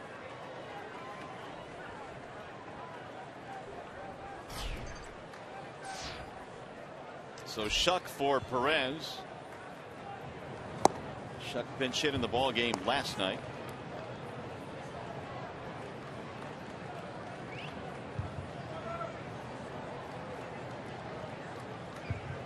One ball, no strikes. It is 4-3 in favor of the Tigers. It's lifted in the air toward left, slicing away, but J.D. Martinez has room. One gone. I don't know exactly what's going on with Alex, but it's not the norm for Alex to be taken out of games very late and for defensive replacement. You wonder if something is going on, and Holiday has come on. Well, you remember back in the very first inning, that pickoff by Perez that was taken by Carlos Santana hit Avila right in the chops with his elbow. There it is right there. Not sure if that's the reason why, though. Strike one on Michael Bourne. Yeah, but you know we never let the truth get in the way of a good story up here. Bouncing ball, second base side. Java's going to get a couple of quick outs. 2 up, 2 down. Well, as promised earlier in the game, we have the AT&T fan photo of the game. Tweet your photo to hashtag Detroit Fan Photo for a chance to have it shown in an upcoming game broadcast brought to you by AT&T.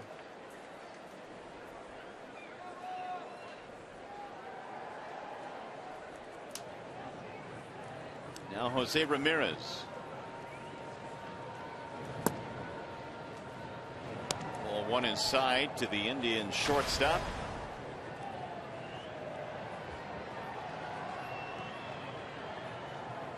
Signal to drive and a run back in the 6th. Indians able to build a 3-1 lead before giving up 1 in the 6th, 2 in the 7th. C.C. Lee still throwing in the Cleveland pen.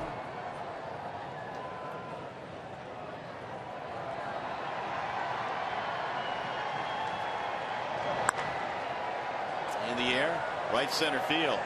Davis on his horse. Oh, Rajay stumbling in center, makes the running grab. Davis tracked it down and made a terrific play for a 1-2-3 inning. It's nice to have that blazing speed. Had it all the way. Let's go to the bottom of the 8th. Tigers up by 1.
Let's take one more look at that catch by Rajai Davis in center field. You know, Jabba Chamberlain appreciated, showed Rajai some love once they both got back to the dugout. But you get a look to see how far he had to run to track that ball down off the bat of Ramirez. Ramirez, not a lot of sock in that bat. Rajai was shading him over toward left center field, and he was playing shallow, so he really had to run a long way to get there. He can cover some ground. I almost had to use his other hand. Well, the Tigers come to the plate now here in the bottom of the 8th inning, trying to add on to their 4-3 lead. C.C. Lee has come on for the Indians. Ball 1 to Castellanos.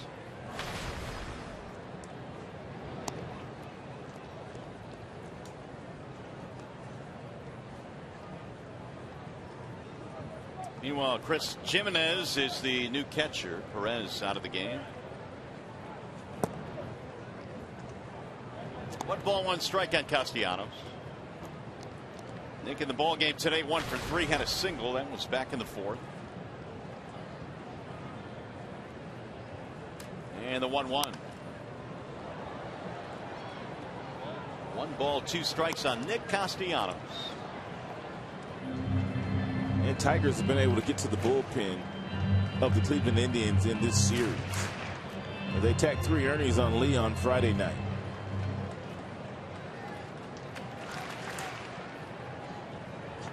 Two sails outside, 2 balls, 2 strikes.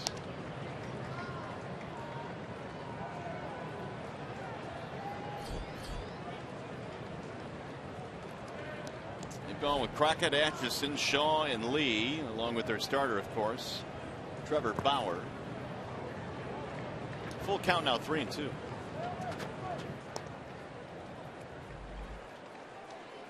what do you got there, Jack, with Nathan coming in the 9th inning? That makes what, a dozen? Be 12 pitchers used. Thanks. There's the 3-2. Slap that one foul.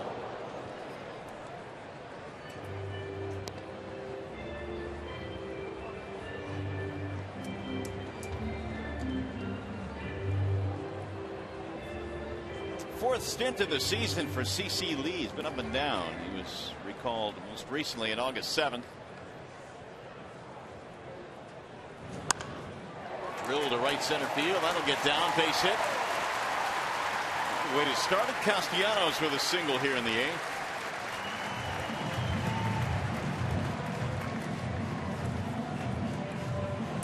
Hey, by the way, the most popular way to follow the September pennant races is with MLB.com at bat, the #1 app for live baseball. Enjoy live look-ins, replay reviews, scores, live radio broadcasts, the MLB.TV game of the day, and more. Get at bat for your smartphone or tablet, the App Store, or visit MLB.com. And bunting situation here for the Tigers. They would love to stretch the lead 1 more run, especially with Suarez in the batter's box. He might want to go down this way. You got a new first baseman down there in Santana. You don't want to go toward third. That would be Chisenhall.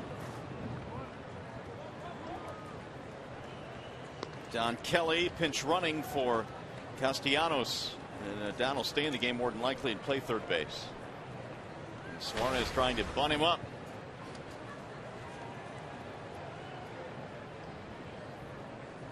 And Suarez has 4 sack bunts this season.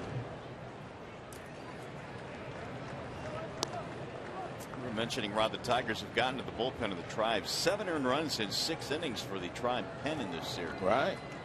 You wonder in this situation, and I don't know for sure, they obviously have to get Kelly into scoring position, but Brad might gamble here. He might just put a hit and run on. Nope. Oh, my goodness. That'll get him down to second. I haven't seen a pitch miss that badly in a long time. That had to slip out of the hand of C.C. Lee.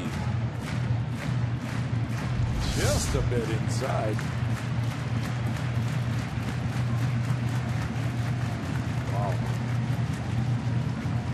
3-0.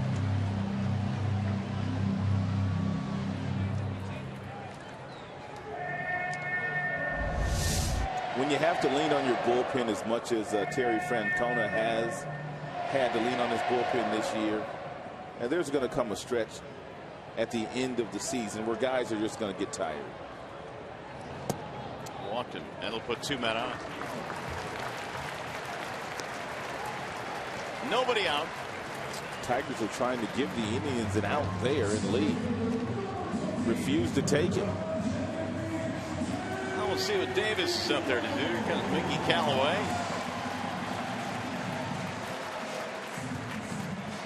Mickey Callaway's made a lot of trips to the mound in the series. A lot of FaceTime. Yeah. There's 4 more guys that haven't thrown in this game out there in the bullpen. Maybe they're just going to take their time and try to get them all ready. Cody Allen warming up. Yeah, he's one guy the Tigers have not seen in the series out of the Tribe bullpen.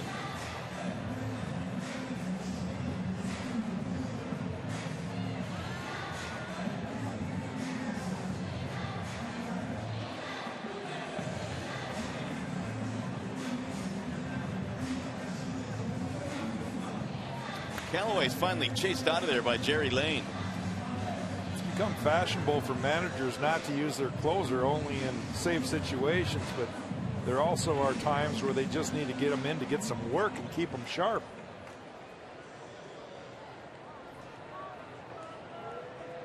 Now here is Davis. 2 on, nobody out. 308 this year with runners in scoring position. Seavey's up there to bunt. He is. Drops it down right in front of the plate. Jimenez will take it. Sacrifice works.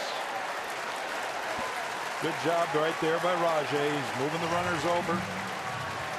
Rajai does such a nice job of just allowing the bat to catch the baseball in bunting situations.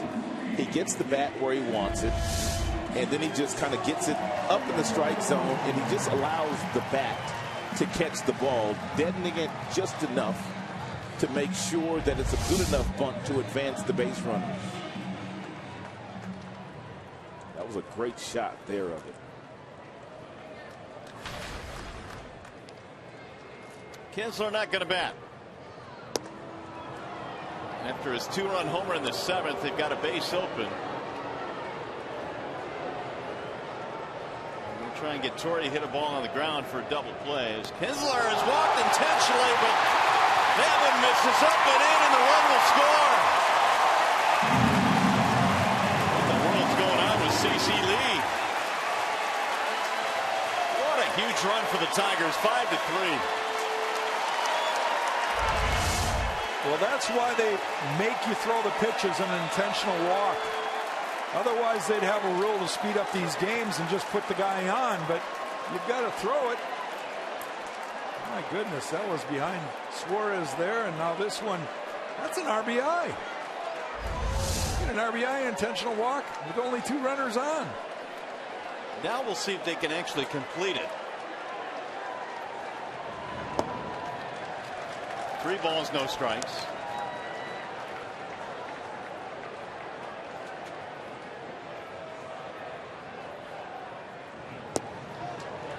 Jimenez is walking a tightrope just trying to catch those pitches. So the intentional walk.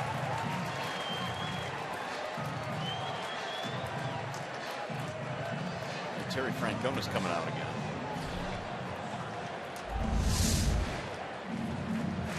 And Jerry Lane, home plate umpire, is like, what? Staggered him.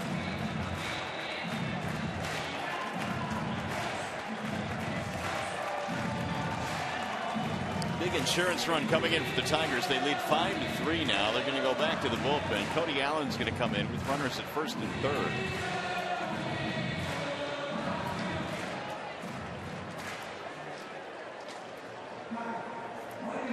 Here's our game summary. J.D. Martinez, solo shot to center field. He's hit 7 homers this year against Cleveland. Ian Kinsler, the go-ahead 2-run shot in the 7th. Tigers bullpen this series, given a 1-earned run in 7 2/3, and that has been a much different story compared to the Cleveland bullpen.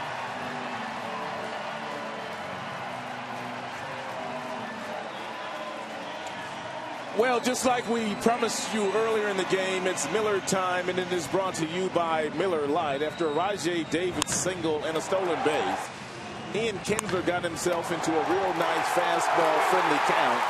He got the cutter from Shaw, and he hit it into the Tribe bullpen for a 2-run lead, and that allowed the Tigers to take the lead.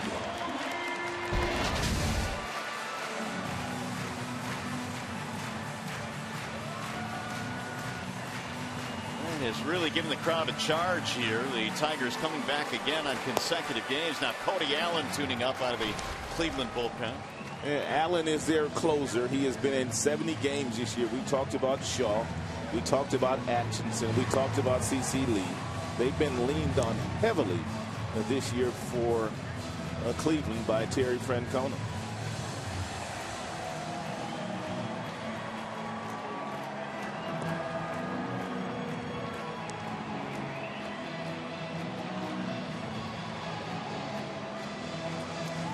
We have a moment here as Cody Allen warms up. We send it down to Justin White with a preview of Tigers Live. Well, Mario, more late inning magic for the Tigers against the Indians, and we'll recap it all coming up right after the game on Tigers Live. Lindsey Hayes and Craig Monroe will break things down from the studio. I'll be chatting with Ian Kinsler, and as always, you'll hear from Tigers manager Brad Ausmus. That's Tigers Live right after the game, right here on Fox Sports Detroit. Guys, back to you for now. All right, J-Dub. Hopefully the Tigers can add a few more on here, make it more comfortable. They lead by 2. Now first and third for Torrey Hunter. Cody Allen takes a deep breath. Hunter a couple of hits in this game. Torrey had an infield single back in the 7th. He had a base hit in the 1st as well. Batting .281 now. Infield in a couple of steps up the middle.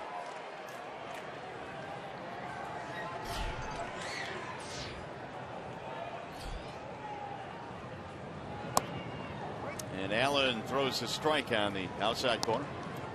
I have to make a correction. There is officially no RBI given to Ian Kinsler on the wild pitch. Kinsler was at the plate. They were trying to walk him intentionally. Lee fired one up and in into the backstop. There's a strike called on the outer edge. 0-2. 5-3 Tigers lead.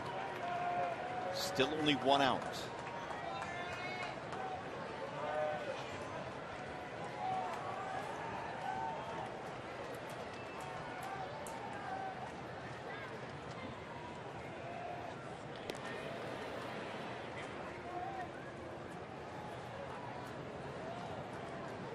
The action in the Tigers bullpen now is Soria along with Nathan.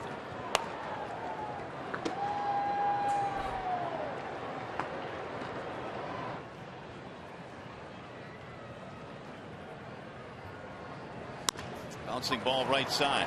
Kipnis fires to second. There's one. Relay to first. Not in time. RBI for Torrey, and the Tigers get another. Good aggressive slide there by Ian Kinsler. You have to admire the youngster Ramirez for staying in there trying to turn 2 on a ball which was not a double play ball, and really he almost paid the price for it. I love the way Ian Kinsler plays the game. Plays hard.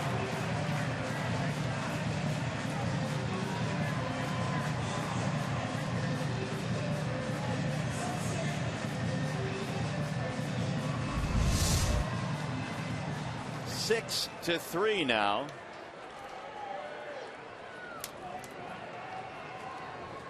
And that'll bring up Miguel Cabrera.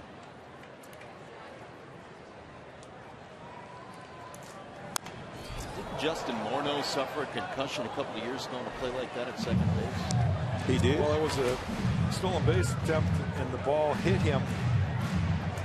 Or actually, he hit the guy's knee. It was up in Toronto when it happened. Yeah, John McDonald. Yeah, and he slid into the fielder's knee at second base. And I was there live when it happened, and you could not tell that anything happened. And that was, abnormal. It seemed pretty innocent at the time, but it took him a while to get through that. That's a base hit for Miggy.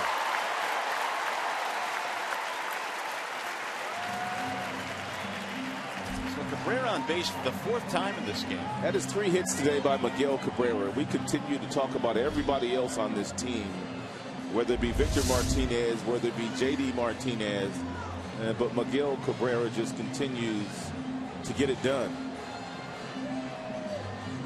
2 hits today for Miggy.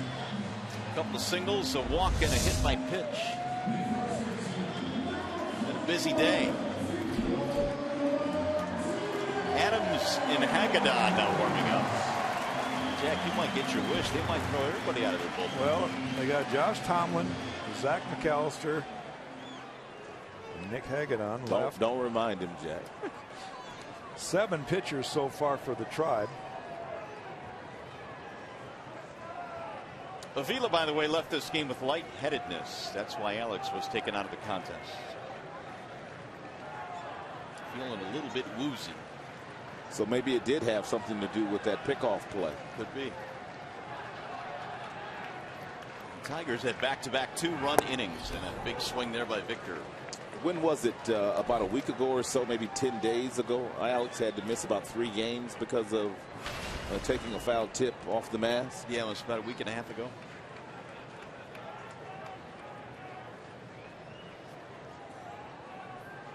Martinez does not have a hit today, but he is lined into 2 double plays. And in fact, the last time up, he scalded a ball right at first base. With a couple of runners on.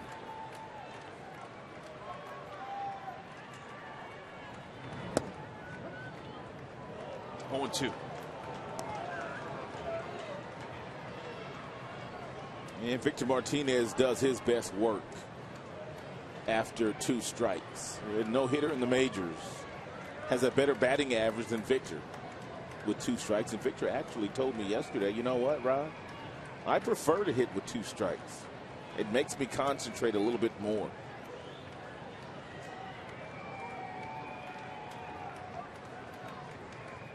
Now the 0-2. Swing and a miss. Got away from the catcher, but Jimenez will tag him for strike 3, and that'll end the inning. However, the Tigers get some insurance as we go to the 9th. 3-run game.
Ninth inning, he walked the leadoff man, Jason Kipnis. They sacrificed over. Joe was able to get the out there.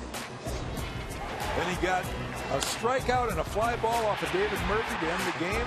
Picked up a save. He's pumped up. Big win for the Tigers last night. Got a little bit more room to work with here tonight. That's always a beautiful thing. What we showed you at the top of the broadcast today, how much better Nathan has been in the second half. Yeah, his ERA is almost half of what it was in the first half. 12 of 13 in save opportunities. And Michael Brantley starts it off in the ninth. 6-3 Tigers. Brantley 1 for 3, single hit by pitch. He's also picked up an RBI. In fact, he was hit by pitch with the bases loaded to drive one in the 6th inning. Here's the 1-0. One ball and one strike on Michael Brantley.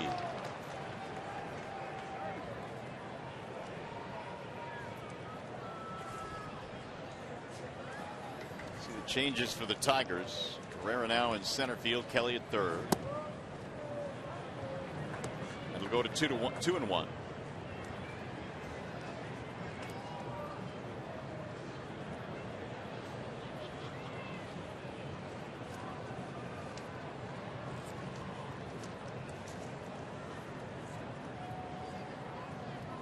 Here's the 2-1. Lifted back out of play.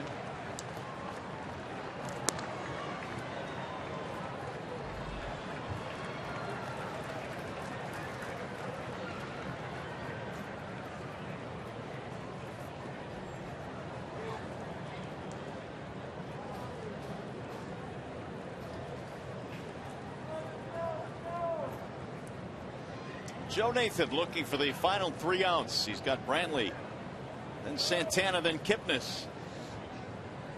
Here's the 2-2. Drilled to right field, base hit. They can just rake. Michael Brantley can flat out rake. Here's the upcoming matchup presented by Gordon Chevrolet. We'd like to give you the full matchup, but we can't because the Twins right now to be determined. And Max Scherzer, though, will go for the Tigers. And his last 6 starts against the Twinkies, he is 5-0 with a 1.79 ERA. So he's been flat out dealing against Minnesota. Twins have played 2 doubleheaders in this road trip that they've been on, so their rotation's a little bit in a bind. Here's Santana.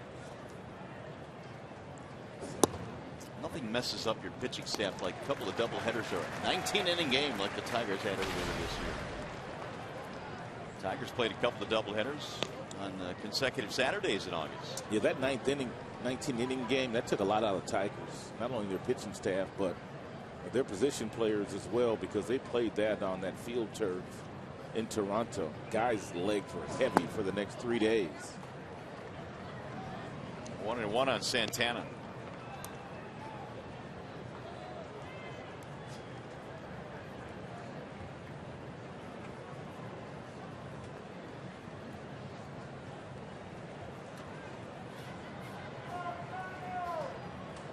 Job ahead of 1-2-3-8. Nathan bringing home the 1-1 pitch. Drilled to right field. That's a base hit. Brantley's going to get the third. That ball's going to go to the wall. Santana lumbering towards second. He's taking the turn but holding up. It's an RBI double, and now it's 6-4. Back-to-back hits here off Nathan in the ninth.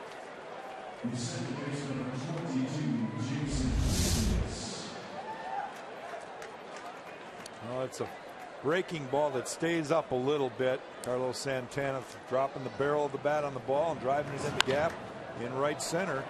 And then it's just a foot race for Brantley and Santana.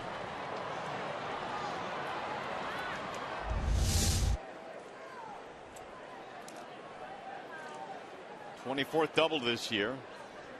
It's the second RBI of the game for Santana. 79 for the season now. And here's Kipnis. He fouls it away 0-1.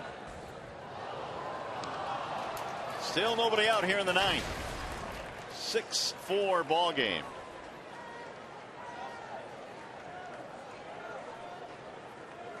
Kipnis has fanned a couple of times in this game.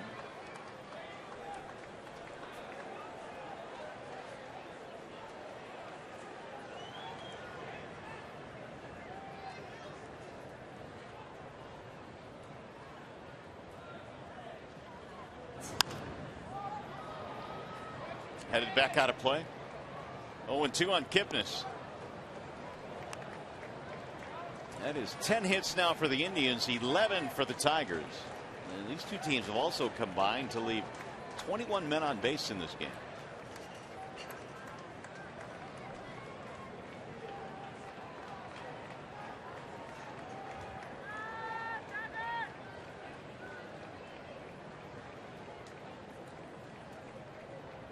Nathan with the 0-2. Outside, 1 ball, 2 strikes.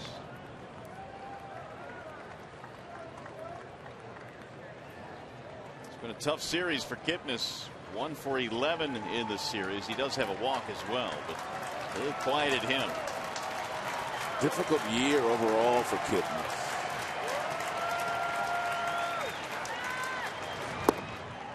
Bender missed outside, 2-2. Last season he made an all-star team. Hit a lot of homers, stole a lot of bases. You don't often hear a player admit that signing a big contract made them press, but that's what Kipnis did earlier this year. He felt like he had to live up to the extension they gave him.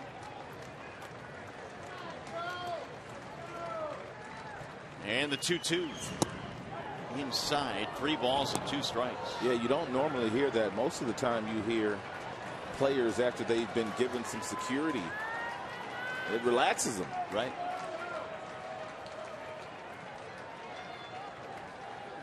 Well, it's a full count now.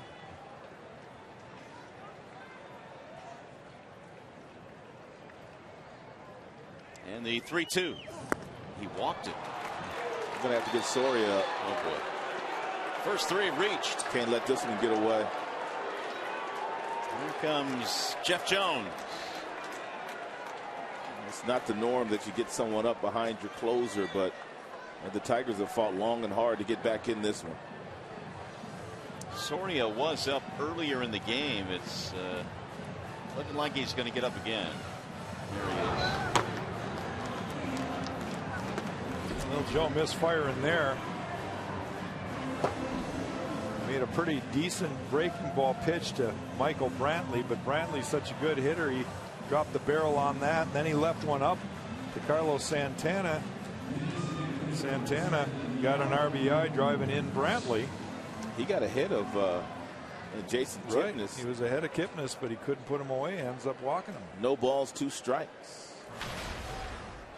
So here is Yan Gomes, who has a couple of hits today. How about a ground ball? It'd be lovely about right now for Nathan. Tying runs are on with nobody out. A run in for the Indians here in the 9th.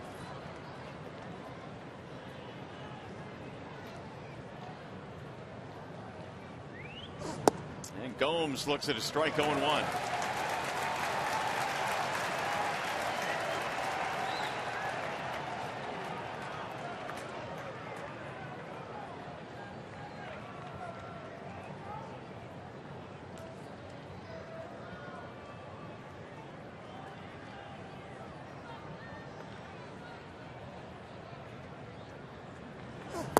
Swing and a miss. Now it's 0-2 on Gomes.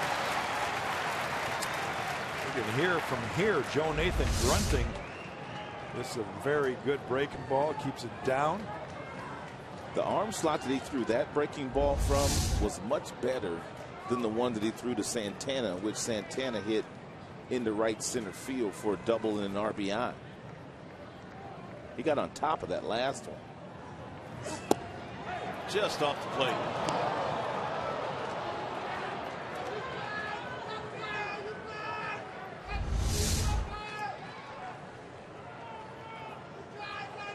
Close.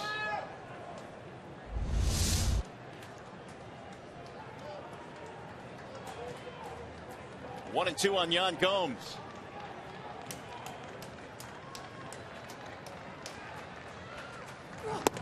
Ball high, 2-2. I don't know if that was just a show me fastball there thrown by Nathan to get back to this next slider, or is he possibly going to double up with the fastball here, Yan Gomes? Gomes, pretty good fastball hitter. If he throws it, he's going to have to hit a spot. We talked about it earlier. He doesn't chase a lot of bad pitches.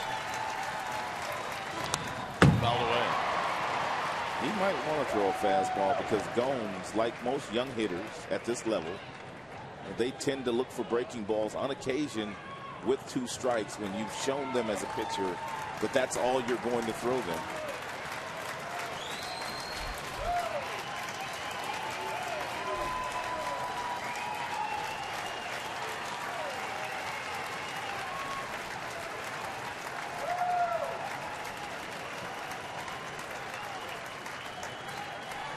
Again, Nathan ready with the 2-2.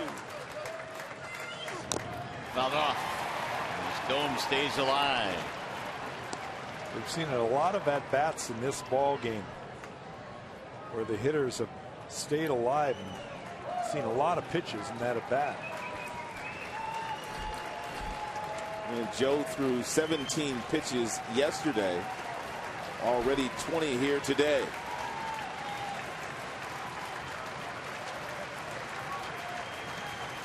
Cleveland doesn't have an out yet. Top of the 9th.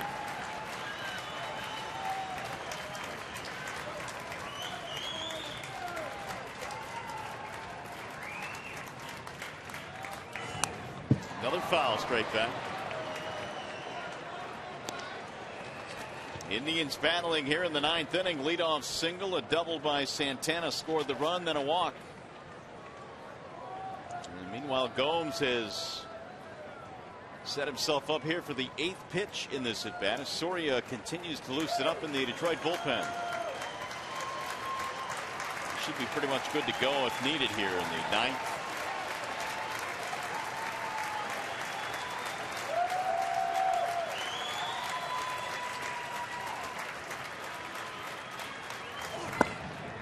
Oh, he just missed it. Now it's gone full at 3-2. Gomes having a good at bat here.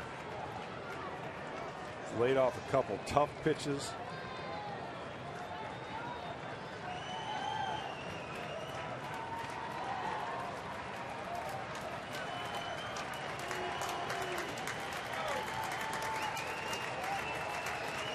Now the 3-2. Ground ball, third base side, gobbled up by Kelly to second one, relayed to first. There's your double play. Oh, is that huge? Pitcher's best friend, Joe Nathan, stayed with it and got that ground ball that he desperately needed there. Don Kelly picks him up.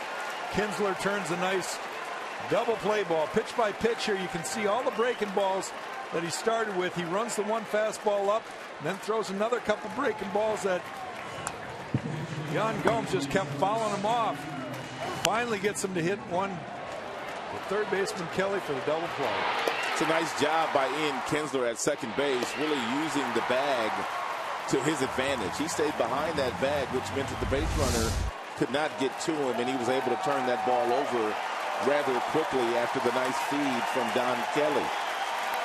So here is Jason Giambi to pinch hit as the tying run at the plate with 2 outs. And they're going to move Kelly to the right side of the infield defensively. They'll play the shift.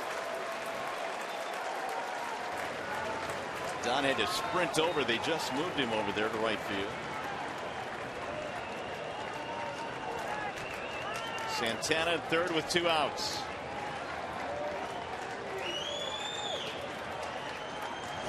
And Giambi takes ball 1.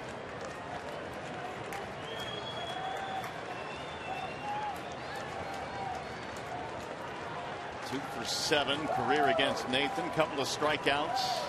Terry Francona hoping for a long ball here from Giambi. He's at 440 of them in his career. And he popped him up. Should do it. Suarez, Davis, Rajay makes the catch and the Tigers sweep. Got a little bit bumpy in the 9th inning, but that's the ball game. Comeback win for the Tigers here today. Kinsler, a big home run late. And the Tigers sweep the Indians out of town.